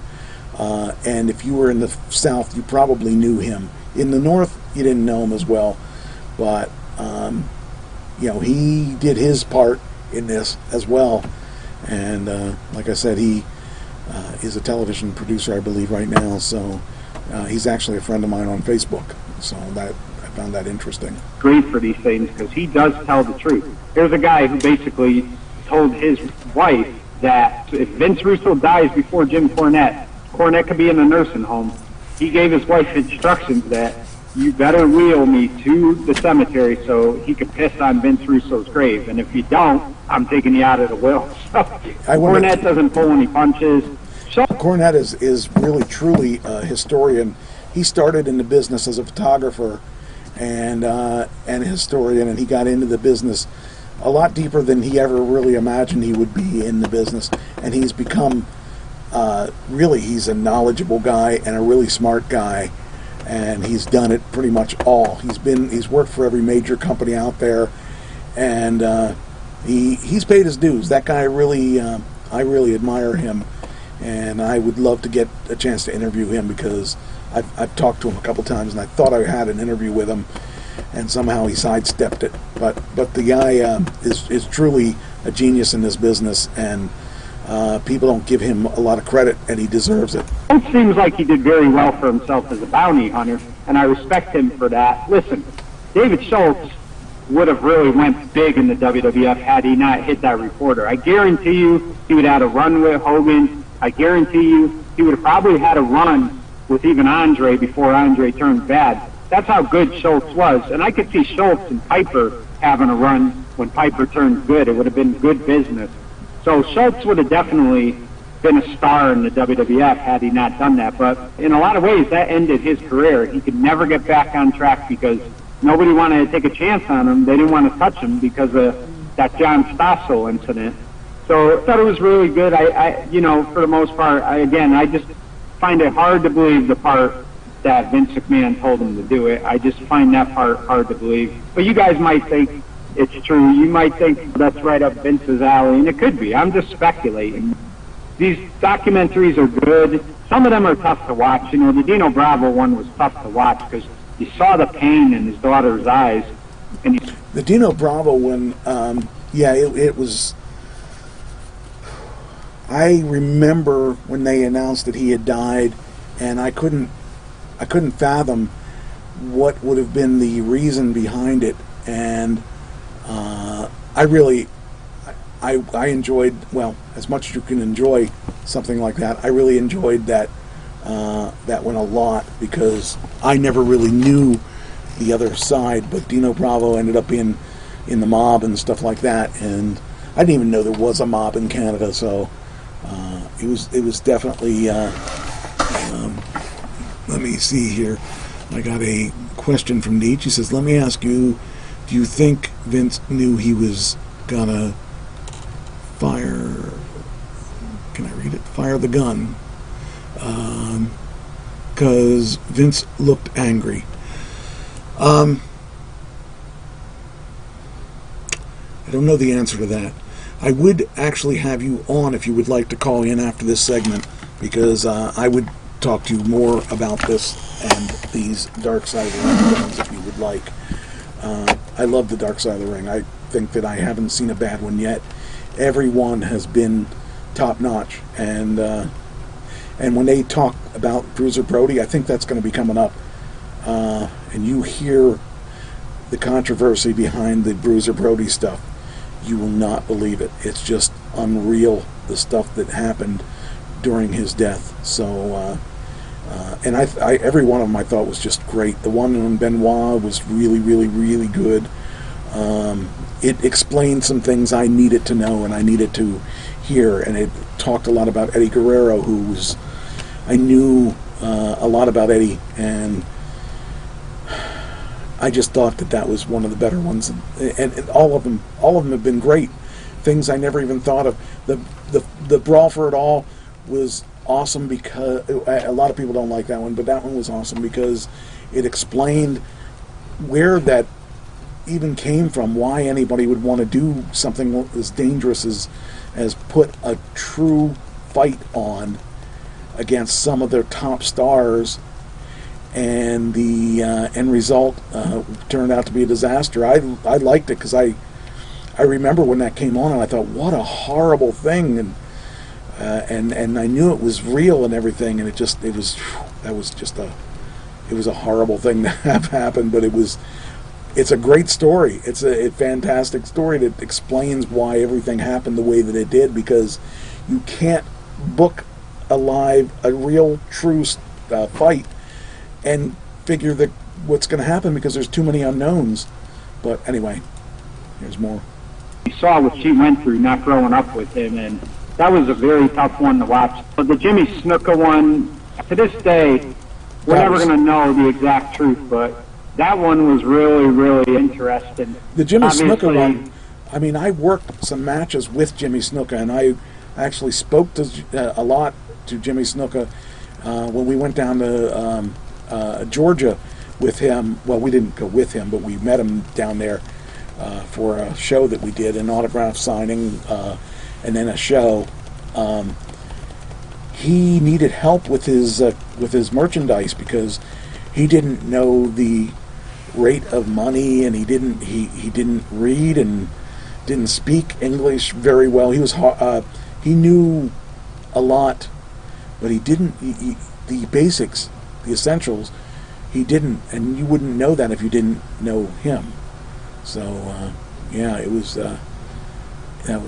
Bruiser was already happened. I might have seen it then. I probably saw it, but I knew the stuff behind the Bruiser Brody stuff before I saw that one. Okay. The one, and I'm not going to mention his name, but the one they did on the former wrestler who killed his family and himself. That one was really hard to watch. That was a tough one. But a lot of them are good. The next one coming up, I believe, is on Road Warrior Hawk. I'm looking forward to the Road Warrior Hawk one. Which will be tonight, 10 o'clock. So I encourage you to tune into that. that'll be an interesting one. You know, you saw the way Hawk, his life got cut short. He had a lot of demons, but him and Animal were what Hulk Hogan was to singles wrestling. Him and Animal were to tag team wrestling. So that should be a good one. And then they wrap it up with the tragedy of Owen Hart, and they actually have Owen Hart's widow, Martha, and his son, Oj.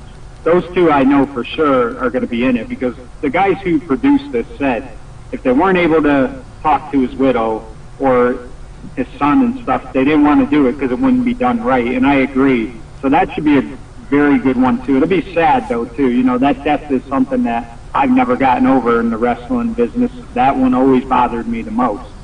One thing I meant to mention, too, about the Schultz thing that I left out is, sounds like him and Hogan were great friends, and Hogan kind of sold him out, or at least Schultz thinks Hogan sold him out, you know, kind of like basically told Vince, you got to get rid of him or whatever, and they didn't have the same friendship after that. But they were really close before that, which is amazing that again, that's just speculation, but in Schultz's eyes, Hogan sold him out to Vince. Hogan didn't stick up for him or whatever, so that was interesting too. But these documentaries are really, really good the way they are done. The people who do them do a great job. You can never say enough how they produce it. You know, the only one I didn't really like that much was the Brawl for All one, because it was interesting to see Bart Gunn, how it kind of ruined his career, but that Brawl for All to me was just a stupid idea from day one, and that was more about, if you watch it, it was all about Vince Russo wanting somebody to knock out John Layfield because he didn't like John Layfield. So if that was the motivation, that was kind of a stupid way to do a program over that. All of them have been really good. It's been on 2 years, and they did get renewed for another season. I guess like that series is the most watched thing on that channel. So just goes to show you that people still get into wrestling. They get into the history of wrestling. You know, the one thing that I really enjoyed on all of these so far have been when they go to talk to the wrestler and you don't recognize who it is. Like, for instance, they had Don Morocco on. Now, I remember Don Morocco when I was a kid, and he was in the program with Snuka, and he was, you know, he was a big name. And I saw him in the Snuka one, and I looked at him and I said, "Who is that guy?" And even when they said it was him, I'm like, "Really?" It threw me off because I didn't recognize him. But he's 40 years older or whatever now, so that would make sense. But I really like it from the standpoint of that. I mean, even this particular one, seeing David Schultz, not the David Schultz that we saw back in the old days, but he's 40 years older now, and when I see him, it's just kind of funny to see him like that. And every one of them so far, it's kind of funny to watch how they have aged, and a lot of these guys bleached their hair and aren't normally that color, or you know, did certain things to maintain an image of some sort. And it is unique to see, so I do encourage you to check it out. It should be, you know, you definitely will enjoy it. It was very interesting, that David Schultz one, so just goes to show we don't really know all the behind the scenes, and it's amazing the stuff we tend to find out later on. But I hope everyone's doing well. It's been hard, guys. There's no doubt about it. This is a tough time that we're going through in this country, something I never thought in a million years we'd ever experience. And we've experienced a lot of bad things, but this thing is just unbelievable. It really is. It doesn't want to go away. It's like an itch. No matter how many times you scratch it, it just doesn't go away. So it is very hard in that sense. Mike, we are going to have that interview, but Mike, I got to do it right, and it wouldn't be right doing it from like Skype or whatever else. We have to do it the right way. So stay tuned. You know, hopefully things will get back to normal sometime, and we could do that interview, but I haven't forgotten about it. As you guys know, I do a show called Hometown Heroes. I've been doing it for 5 years. I've had a ton of guests, and I definitely am going to have... It's a shameless plug. I encourage all shameless plugs. Mike on it, because Mike is a hometown hero, and we're going to pay tribute to him, all the stuff he's overcome in his life, his music career, his wrestling career, his radio career, his career in general. I mean, the guy has done it all, and I know he's going to get to make that movie he's always wanted to do, and I'm rooting for him to do that, and that should be a lot of fun. And, you know, if you guys ever have any questions you want me to present to Mike or anything you want me to cover, just let me know. I'm more than willing to help. I love this show. I've been following this show for 17 years now. It's the best show that I've ever gotten to part in, and, you know, to be a fan. And I really do enjoy it. And Trish, I hope you're doing well as well. You've never changed. You're always upbeat all the time, and that says a lot about you, the person. So I hope you're doing well, too. And remember, guys, just keep the faith. That's all we can do. Have a good day, and God bless.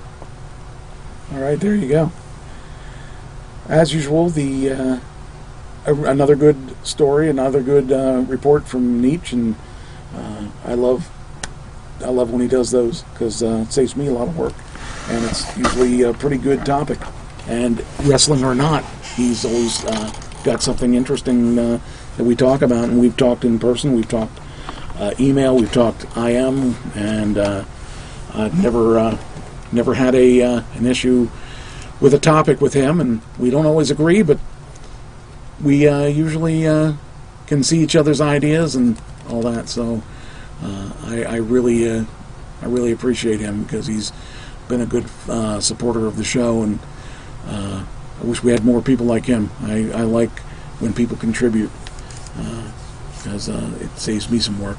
But if he wants to call in, he's welcome to call in, and we can talk about this stuff further, or whatever. I mean, you're always welcome on this show, and you're always welcome to contribute to the show, and that goes for anyone that would like to add something to the show. It doesn't have to be any topic in particular. It's something you're passionate about, and you can send in. What they do is they would call this. Here we go. Let's see where I haven't used this that often. Trash Talking Radio. You're on the air. Hey, what's going on, man? Okay, hold on a sec. Let me turn this on. Okay, talk. Hey, what's going on, man? There How we you go. doing? We gotcha. Okay, well, nothing new. We, just rocking and rolling and trying to get through this COVID thing best we can. Yeah, it's just terrible. It's just it's the never-ending story. It just nothing anybody can do about it except try to follow the rules and not wear masks with the face cut out, or that's just ridiculous stuff. Yeah, I think the longer it continues, though, people are going to start to flip out eventually. I really do. I mean, this is like something nobody's ever had to do before. You watch, you're just going to see people do stupid things. Well, we already are seeing that. It's just amazing the idiots out there that are doing the crazy stuff, like cutting the mouth and nose out of their masks and stuff. So I don't even know what to think of these people. Yeah, it's I'll tell you, man, it's the hardest war we've ever had to fight, that's for sure. Yeah, I mean, this is the second time in history. Back in 1959, I think we lost like 1 million people to something like this, and it's just crazy stuff. I mean, things were going the right way for the acting on me, and then boom, they ended up wiping out all the stuff I had planned, and I was supposed to do something in. I had the lead in a movie called Price of Love. That got canceled. I had the lead in a series called Mike Styles, I think it was, or something like that. And that one hasn't been canceled yet. It's still on the back burner, but that's going to be a regular series, and I guess it's going to be a web series. But well, that's the new way now too. Yeah. And then chances are the job I have to play out in the band in August is probably going to be canceled. We still haven't heard that officially yet. And all these things I had planned are kind of on the back burner like everybody else's life right now. And it's amazing that this has turned out the way that it's turned out, that nobody knows what's going to... And like I was saying earlier, that it's only going to take one idiot that doesn't follow the rules that are going to screw us all up again. And oh, yeah. I don't know. So how does this how's the phone sound? Fine, I could hear you fine. Okay, good. You're coming through good. You're coming through pretty good too. Yeah. I just wanted to make sure because I've gone through a lot of phones to try to find a replacement to my old phone. My old phone was awesome, and then when that died, I had to find. I've gone through I don't know how many different phones to find this particular one that I'm using now. So I'm happy so far. No, this sound is really good. I mean, it's probably the best I've ever heard you, honestly. Well, it goes right through the board, so it gets as good a quality as I'm going to get. So right. And you sound crystal clear, which is awesome because I always worry about, if I hear you clean, but the audience doesn't hear you clean, or vice versa. I mean it's real important. You're pretty into these things too. These Dark Side of the Ring things.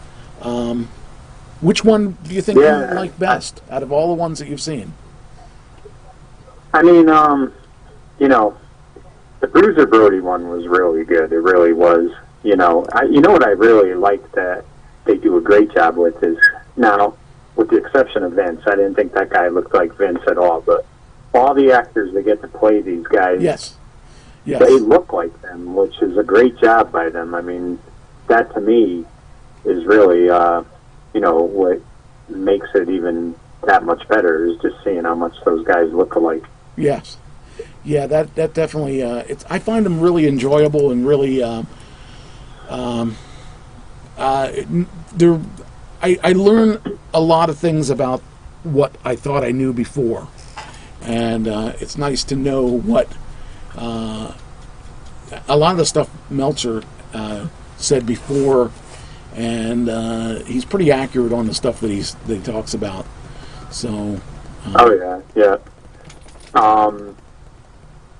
I think the thing that really bothers me is, and I get it. They worked with the guy and they knew him, but seems like some of these wrestlers are trying to give Snuka a pass, and it just by what I watched and stuff, I mean, it's obvious he killed that girl. I don't know how you feel. But, no, I believe he killed the girl too. I mean, I don't know how he got away with that for so long, and I wish that there was a way that we would know exactly what happened. But with only two people being there and one of them not being here, I wouldn't tell on myself either. I would definitely have a good story. But the thing that bothered me, I think, most about that is that what was it? Tonga Kid was in the car too. Yeah. And we just now found that out after 40 years. Oh, I know. I mean, it's just, it's amazing. Like, I get these guys are a fraternity, but sometimes they try to cover stuff up that isn't good. Like, to this day, people still try to say that David Von Erich died from, he was choking on something. I think we really know how we he know. died. We know more than that. We know it was much more than that. That just, to me, is ridiculous, and that was truly a shame that it got covered up, because it's important that people know the real reason he died. Yeah, and you know the thing that bothers me too. Listen, I was a big Benoit fan before any of this happened. That WrestleMania 20 when he beat Triple H. And that was a great moment. I thought that was a great WrestleMania, and I was so happy for him and stuff. But what I really hate is, it sucks when somebody you really like ends up being like that. But you can't try to act like it didn't happen. And right. I mean, never mind just on this Viceland episode, but there are people on these Facebook sites that try to just overlook what he did and try to use the brain injury as an excuse. But at the end of the day, he knew enough to kill them, and he knew enough how to kill himself.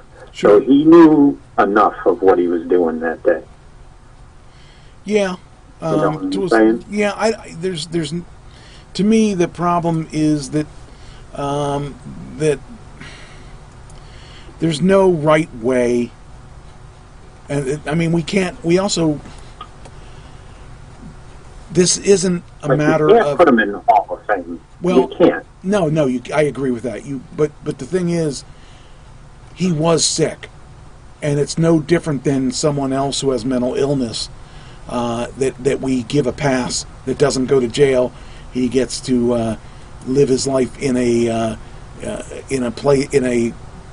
hospital instead of, the person. He was sick. He truly did have mental issues with the hitting of the head and stuff like that. And I'm glad that they came out with that, because I think that that's important, because a lot of people think that he was a criminal, not from day one. I mean, this is a thing this is like PTSD, because this is a thing that, now granted, he didn't have to have the chair shots and didn't have to deal with that. Well, back, nobody knew that this was going to happen with these chair shots, and it's a shame, because this turned a person who was loving the sport, loving what he was doing, into a killer. And much like, I'm sure you know about my friend who killed his wife and himself a couple years ago. Right. I mean, that was hard for me to accept, because I spent week after week on the road with this guy, and he fought for me and got me jobs and gave me advice and all kinds of things. That was really hard to accept, that this man turned out to be a killer, and in cold blood. And he also suffered from chair shots and all that stuff. And I would guarantee you that he also suffered from that disease. It's tough. Yeah, and I'm not saying there isn't truth to that, but the thing is that, the one thing that is a little, I mean, you might disagree, but it's a little hard to accept when they say he had the brain of like an 85-year-old, because he still wrestled like a couple nights before that, and he still went off the top rope. He still did his moves at 100%. If he was that messed up, I mean, how did he, work a match and stuff like that? You know what I'm saying? It's it's memory muscle memory, and it's going through this, going through the emotions of things that you know how to use your right hand when you're writing a note and stuff like that. Things that just become second nature. You don't need to have a functioning high body when that's all you've done all your life. I mean, I'm not trying to defend him, because obviously my friend and Benoit and how many other people, look at those football players that that ended up killing themselves, or killing their families or whatever. It's so I new just don't to know us. why I just don't know why he didn't kill himself. Well, he Like, did. He did, but well, you know what I mean. No, he didn't have to kill. Nancy and Yeah, I agree. Daniel. That's my thing. and I loved her too. I mean, she was oh man. I was in love with her. I remember when she used to go, when I used to go to ECW, and she'd be at ringside and stuff, and she could give you that glance. Like, Snuka was like that too, where you would, even, I'm working outside the ring. I'm working as his opponent outside the ring, and he would just glare at me. He didn't have to say a word, and I got this fear deep down inside me that he was going to kill me. And even though I knew him for years, I always believed he was going to kill me, and I was very careful what I did when I was around him.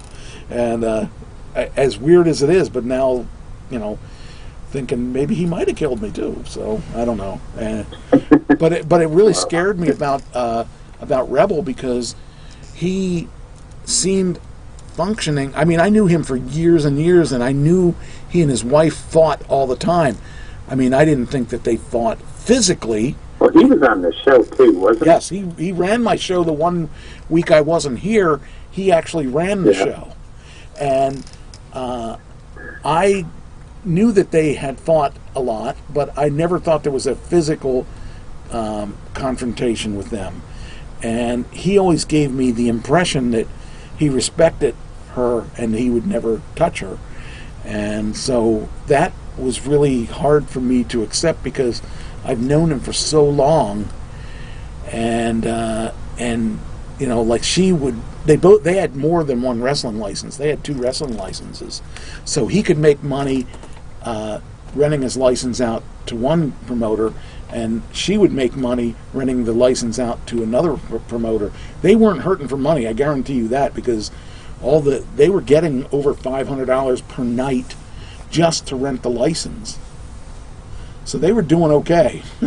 So right. I don't know what the issue was, but apparently it had been ongoing, and if you were in the family, you knew about it.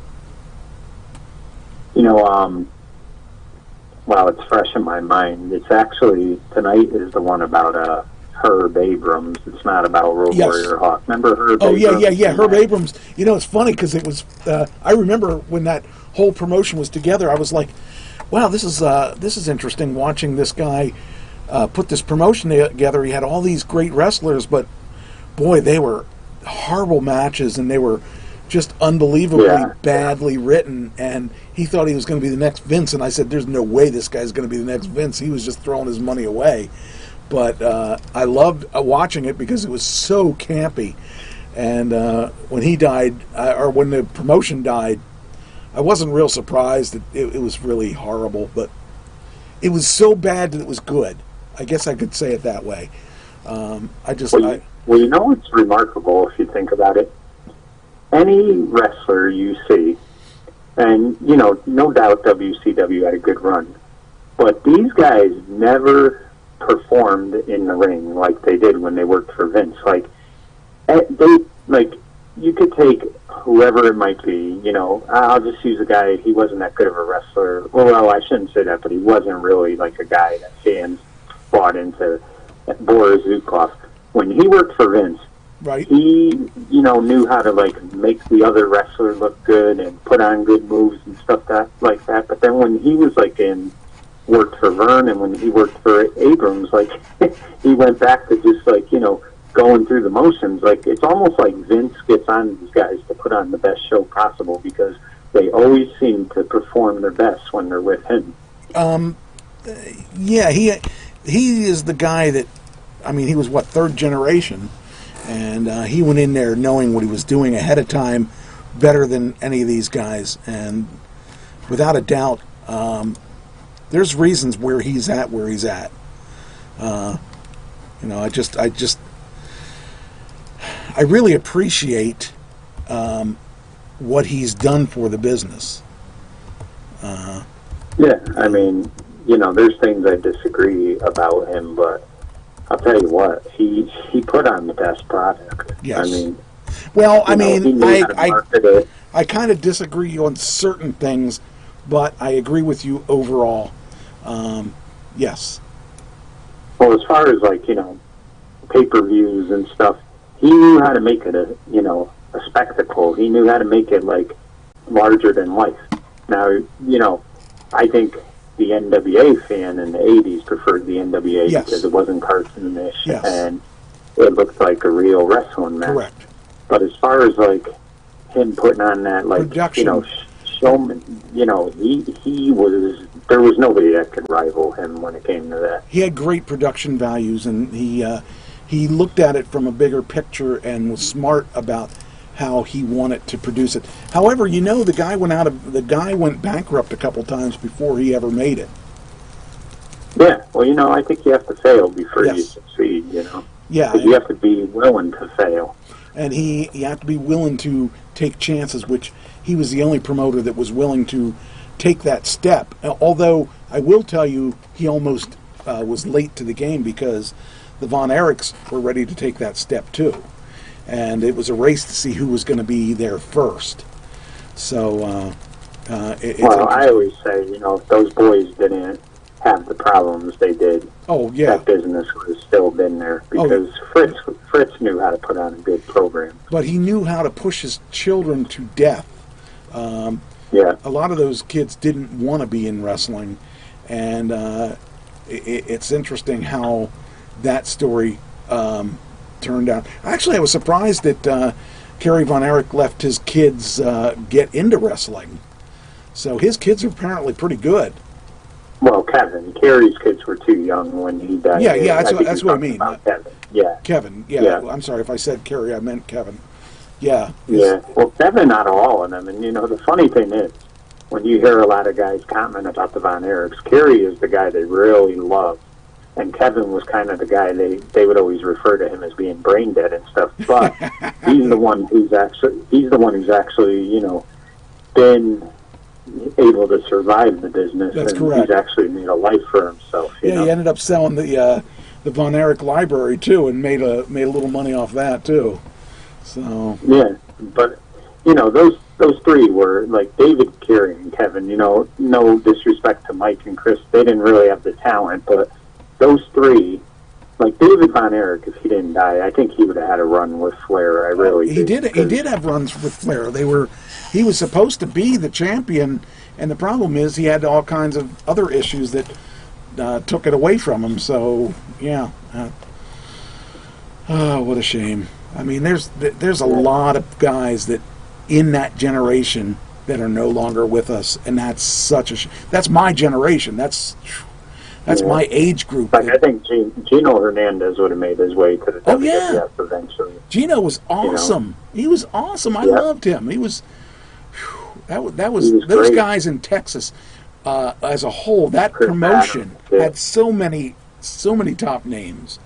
And that wrestling promotion was fun to watch. Yes. Like, you wanted to see it every week. Every week. I loved the Freebirds so much. I loved the Freebirds. They were my team because they had rock and roll, and they had Terry Gordy was my favorite, one of my favorite wrestlers, and I loved Michael Hayes. He wasn't a wrestler as far as I was concerned, but he was a really good talker, and he was awesome. I'll never ever forget the Terry Gordy and Michael Hayes feud in WCW.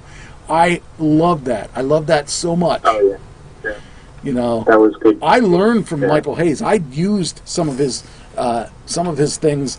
One of the things he did that stuck in my head that I got to use myself.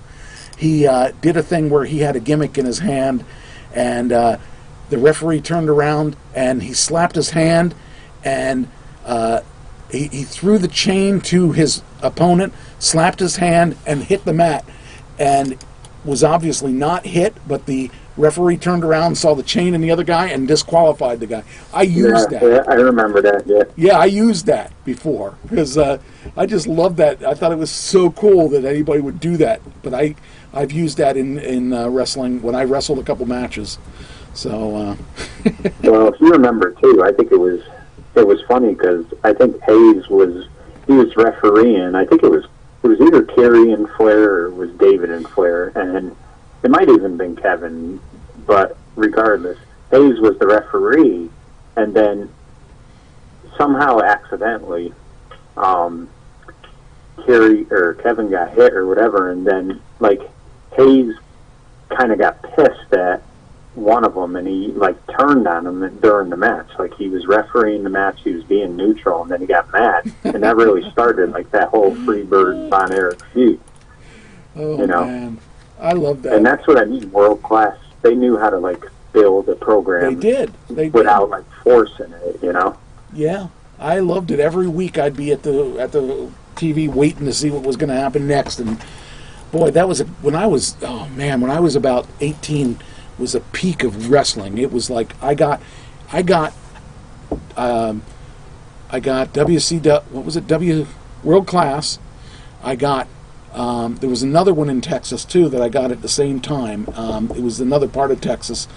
I got to watch those two. I got to watch Jim Ross in Bill Watts's Global. Mid-South. Oh yeah, maybe it was Mid-South. Then there was Global, and then there was. Global was great. Global was awesome. If that would have continued, but the problem is Vince raided all of Global's talent and took everybody. Oh yeah. But that was where I saw Jim Duggan as a heel, and I saw Ted DiBiase as a face, I think. And there was so much talent there. And Jimmy Garvin was awesome. And oh man, that was just awesome to see those guys. And and you know, the funny thing is, I'm not saying like obviously Duggan had a good run in the WWF, but a lot of those guys were never the same when they went to the WWF. No. Like Terry Taylor was pretty decent in Mid-South. Like he had a good thing going. He was good in world class, but you know, WWF, he just couldn't get over. It didn't help that they gave him that stupid gimmick. But well, yeah, a lot of it also was yeah, the fact that he was told not to work as hard. So he wasn't allowed to do some of the stuff that he did in some of the other places. And in fact, that was the main thing, is that first off, if Vince didn't create you, you didn't get pushed. If Vince didn't, if you were coming in as Terry Taylor and you were Terry Taylor before, you weren't getting a push. Like, for instance, the only reason Dusty got pushed is because he wasn't the American Dream. He was he was polka dots, yeah, and the only guy that I saw that moved over with his gimmick was Ric Flair. He ended up pretty much. I mean, he was pretty much the same everywhere. But you notice they didn't call him Nature Boy in the WWF. They took that part out of it. It was on his robe and stuff, but they only called him Ric Flair at the time. And speaking of which, his daughter is just, what a woman that just really grew to the business as quick as she did. I give her a lot of credit. I give her so much credit because that woman is really only a couple years in, and look at what she's done already. She really did. She could have slacked and made it big, but she doesn't. She does it. She does the real thing. She goes out there and she puts on 110% every match, even when she's in the NXT thing. Just amazing woman. I really appreciate. Yeah, and the funny thing is, when you have a father who's a star like that, you usually don't make it in the business because nobody could get past. That's exactly right. That's why, her and I would say Dustin Rhodes. Yep. You got to really give both them credit because they kind of were they're really the only two that had stars, superstar fathers who were so big and they were able to be their own person. Right. So you really have to, Which also brings me to Cody. Cody Rhodes. Now I respect him more than I did when he was in WWE. He really is turning out. Yeah, he's doing a great job. Yeah. I love what he does. He has done a great job. He hasn't put himself over. He hasn't taken the belt. He's and everybody thought he would. And they did what they did what I really appreciate. Like Vince would, if he found out that everybody figured out his plan, he would change the plan. That's what I like about Cody, is that he reminds me of what Vince would do with some of the stuff. So I like the AEW product a lot. And I think too they because I hear Jim Ross is as happier as he's ever been because he doesn't have anybody micromanaging him while he's announcing. And he could kind of do his thing. I love hearing his voice. He can. I'll tell you what. You watch a WWE match with no audience, and you watch an AEW with no audience, but Jim Ross. I'm interested. Yeah. He keeps my interest. I really like Jim Ross, and I appreciate what he has given the business, and I would love to interview him sometime. I got to figure out a way to get to him. And he seems like he would be. He seems like he would be a guy that would just, totally be respectful. Yes. And, he reminds me of, because I've seen him do interviews and he's very classy. He would be a lot like Bret Hart was, that he'll tell you it straight up, and truly a man who's been in this business long enough to tell you he's seen it all. So I'll tell you, it's funny you bring up Bret Hart. I finally watched the Bret Hart-Tom McGee match, and I'll tell you what, obviously you hear Bret did a great job with him, but McGee was impressive in that match. He really was, and it's shocking that, he didn't really make it after that. Which match is that? Remember, Brett always tells the story how he made Tom McGee look so good one night, and Vince said, "This is my new Hogan." Oh, okay. Yeah, well, they finally have the match on the WWE Network. Oh. They finally found it. Yeah, so it's on there, so I watched it, and McGee was impressive. I don't know if it was Hart making him look good, but something was going on that night. You know, I think that WWE missed the boat on this COVID thing. They could have done things a lot different, and it would have been better for them if they had done that. Instead of having these empty arena matches, they did, I don't know if you watch NXT or not, but the first week of NXT, they showed two guys, and they were feuding, and they showed the background of why they became feuding, where they were friends at one time, blah, blah, blah.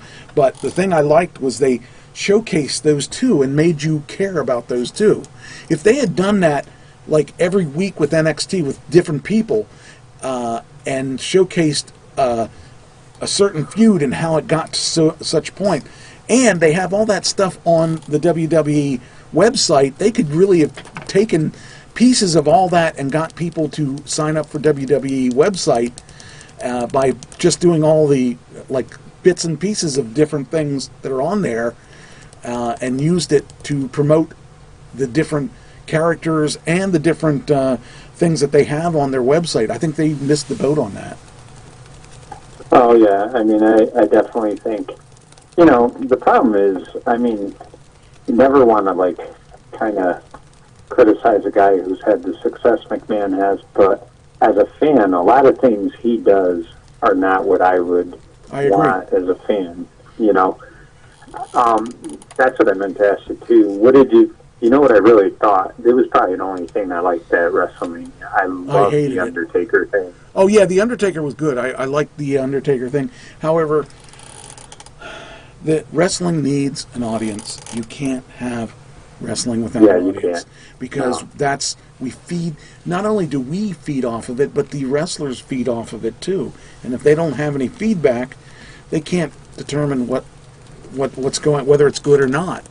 And that I liked the Undertaker match. I have to say, I liked that match more than I ever thought I would. And you know, I just because you know what it was. They made it like a movie. Well, yeah, kind of like was a movie. And they shot whatever didn't go right. They shot it a couple times so that they could get it exactly right. And and that's how you kind of showcase him nowadays. I think that's better. Well, yeah, he's 50. Putting him in the ring. He's like 57, 58 years old. The guy's not going to be able to move like he could when he was 20-some years old. He's, you know, I can tell you for sure, I move a lot different now than I did 30 years ago. You know, but you know, it just kind of, they have to protect him and protect that gimmick if they're going to keep it going.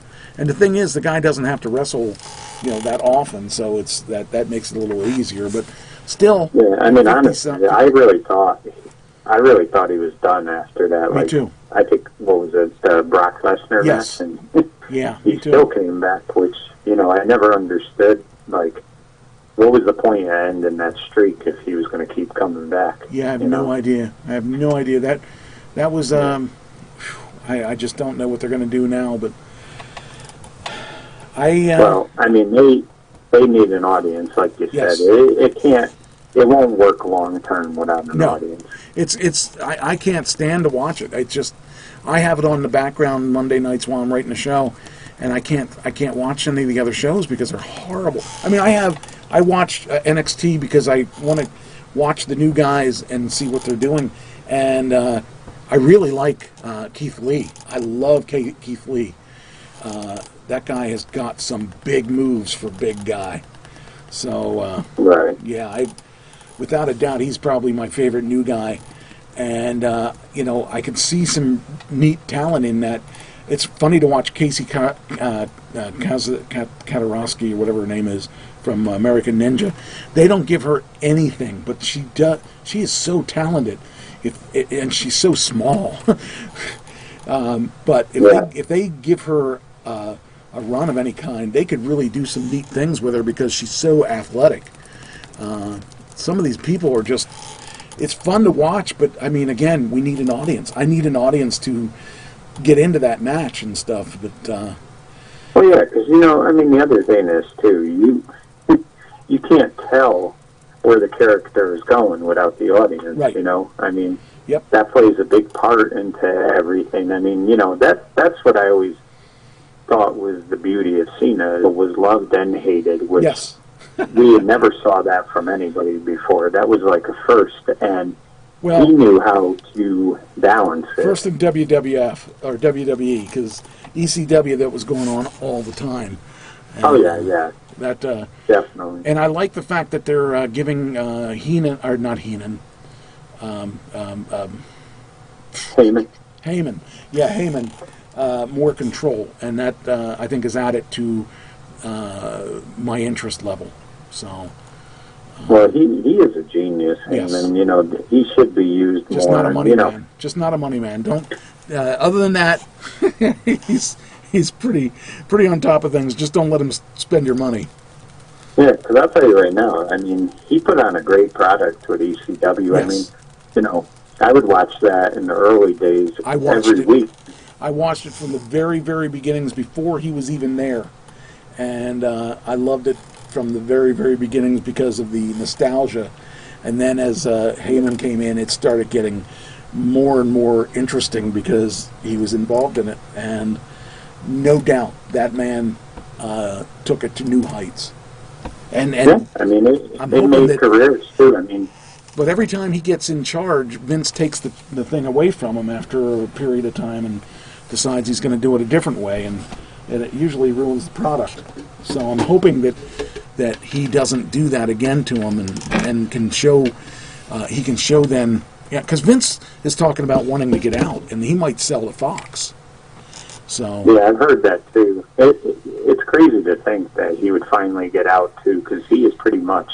yeah, I think This has been his whole life. I think this virus thing might have made him frustrated with the because he lost that money on the football, and that football could have gone well this time, I think, and it just sucks. Yeah, timing was terrible, and he's going to be 75, so maybe he doesn't want to be at. But I'll believe it when I see it. Yeah, I'll believe it when I see it too.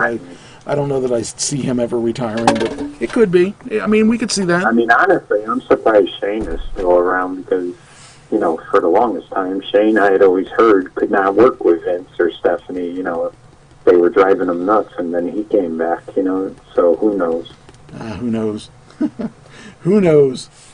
So, all right. Well, I should probably wrap this thing up because we are over time. But hey, thanks for calling in. I'm glad you got a chance to call in.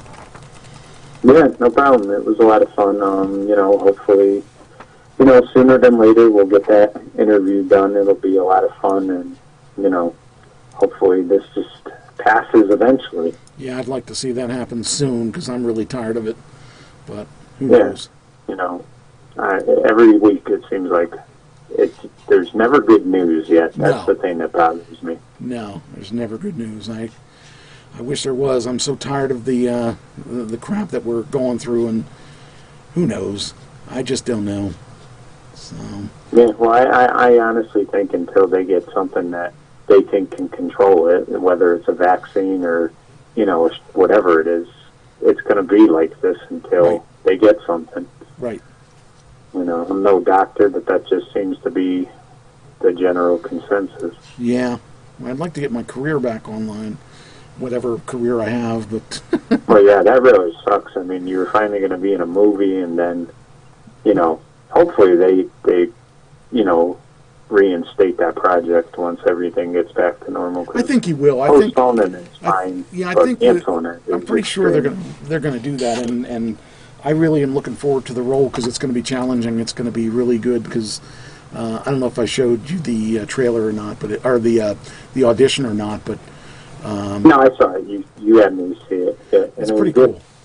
By the way, did Yeah. you see the thing I did for you last week with the was it last week for your last report? Oh yeah, that was awesome. Because I usually forward you the link, and I don't think I did for that one. So No, I saw it. That was great. okay, all right. So you're good Yeah. with the way I do those? Oh yeah. Okay. I think it's awesome. Okay. I'm trying to make them a little more, give them a little more pizzazz, because even though they're good reports, I think everybody likes visuals, so I started playing around with this editing software. So I'm trying to get better. I want to get better with it because I'm going to be doing some editing of the Uncle Sam Band stuff. So we're going to try to get on Songland. So. Oh, nice. Yeah, I think that's our thing. I think that'll be perfect for what we want to do. So. Yeah, I mean, I guess that's the one positive of, not being able to do anything. It gives you more stuff to kind of, get creative with, but, I can't take much more of this, I'll be honest. Oh, me neither. I'm so tired of it. I mean, not that the social distancing isn't a big deal to me because I feel like I spend a lot of my time distance from social. So that's not a problem. It's the idea of being told that I can't do things. Yeah. And that part there is the problem I'm having is that, not that I want to and have to, but the thing is, now it scares me because I'm not worried about me. I'm worried about what other people are going to do. I'm worried about people that are going to go there with no mask and people that are going to kill people because they're told they got to wear a mask or stupid things like that, that if everybody were just to do their part, this thing will be over quicker than if there's one idiot out there that decides, oh, I'm not infected, and he ends up being the person that's infected that ends up killing us all. But the problem is too, don't kid yourself, but we have enough idiots in this world who will want to get infected just to be stupid. And I'll tell you what, I had this in January. You don't want this. You do not want this. You had it? I had it. Because it's funny, I don't get sick. I never get sick. And this thing hit me in the middle of January, and I was like, wow, this is the worst thing I've ever had. And I'm like dying in bed and stuff, and I was so cold, my teeth were chattering no matter how many blankets I put on, no matter what I set the heat at. Then I was burning up, and I thought I was going to die from melting or something. I mean, I had this, and everyone says, oh, you didn't have this. Then they just went out, they had a report last week that said other symptoms added. Every one of those symptoms were the symptoms I had. And I knew I had it. I definitely think it was out there for a while. Oh, yeah. We didn't know. Yeah. I mean, this happened, we first found out about it in February, but the first case was reported in November. And United States knew about it since December. And I think I had it in January, the middle of January, so that all lines up with me having this thing. So. Yeah, I mean, I'm sure you probably did. Like, thankfully you survived it, but. I'll tell you what, I didn't think I would. I after a couple days, I'm like, just kill me. I don't want to do this anymore because it just was so bad. So. Yeah, I mean, people have been on ventilators and then they get off them. But God, I did that. I did that in the 80s. I was on a ventilator for 9 weeks, and I'll tell you that was not fun. So you don't want to have to do that. So no, that's why we just gotta hope that the worst is going to be over soon, and if it does come back in the fall, hopefully it's just not as aggressive. Well, the nice thing is with the summer, there is a better chance that it's going to be wiped out with all the... I'd hate to have this happen at the beginning of winter, because with the nicer days, your chances of catching a virus like this are definitely worse. Your chances of catching it are because actually I heard that this does not survive very well in good weather. So hopefully that's correct, but I don't know. Anyway, let's hope so. So what do you think your next one will be on? I got to kind of see. I mean, I try not to talk about this virus because that seems to dominate everything. Yeah. But I mean, there's nothing there's nothing on at the moment. This Viceland, I figured, that's the one thing they're showing. I could report about that, but it all depends. Something comes in the news, but oh, by the way, I mean, Lou Albano. Yeah, I'm gonna say Lou Albano actually was with the Sicilians. Did a pretty good run with the Sicilians in the 70s. Him and Tony Baltimore. I'm just telling you what he had said. He had said that he was not a draw when he wrestled. He said he admits that. He said he got over more as a manager. That's what he, you know, kind of. I mean, if you ever get a chance, you've probably already seen it, but go to YouTube and watch that Morton Downey episode. I mean, they totally, like, ganged up on this poor guy, like, because he was exposing it, so I get it, but they all stayed in cave. Like, they did not want to admit it was fake or anything like that. It was crazy. Wow. Thunderbolt Patterson was on it, and he was talking about how there was racism and stuff. Oh, yeah, so there him was. And Schultz were going. Yeah, him and Schultz were going at it. It was really good. I mean, all you got to do is type in Morton Downey, you know, wrestling, and it'll come up. That's funny. You know, but it was, you know, Larry Sharp went off on there. I mean, there were so many guys just going off. It was crazy.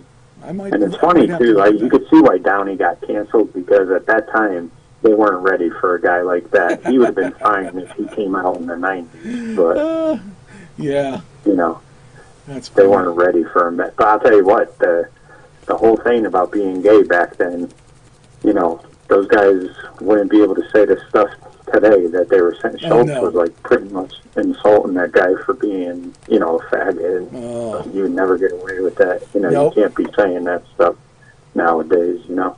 That's good, though. I'm glad we can't say it anymore. I know. I'm so tired of the... I just wish that... But, I mean, Schultz used that word a couple times, which, you know, if he said it today, he'd be crucified. I mean, he wouldn't be applauded. It's funny, because I think I was telling Trish about this over the weekend. Do you remember Dire Straits? Oh, yeah. I bet you Money for Nothing wouldn't go over today, because...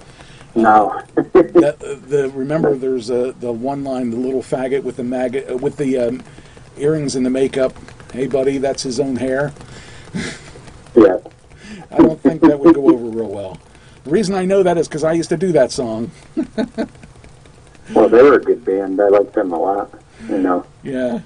So. And that song, to this day, is still popular. I mean, you know, even though, like you said, it wouldn't go over well. But that, you know, that's just, it's crazy to think when you watch stuff, you know, that was on in the 80s and early 90s, and you watch stuff now. It's just amazing how things have changed. Yeah. All right. 'Cause, you know, you were considered like, you know, kind of isolated from society if you weren't what they considered normal, which, you know, is ridiculous. Right. Yeah. Oh, man. Anyway. But, yeah, I'll talk to you soon, and I'll come up with one for next week. I'll figure it out. Well, I want to tell you once again, thanks again for contributing, and thanks for being anytime. Thanks for being a good friend and staying in contact and everything. Yeah, you too, and just stay safe. You know, it looks like hopefully, you know, you got it once, you're not going to get it again. But hopefully not. You know, yeah, you know, just I wish you well. All right, take care then. Thank you, buddy. All right, see you. Bye-bye. Bye. That was my buddy Nietzsche, and that's the guy who does the little Nietzsche reports that we do every couple weeks. And thank you for watching the show, and I'm glad that you had a chance to listen. And as I always say, remember the most important part. You're still the one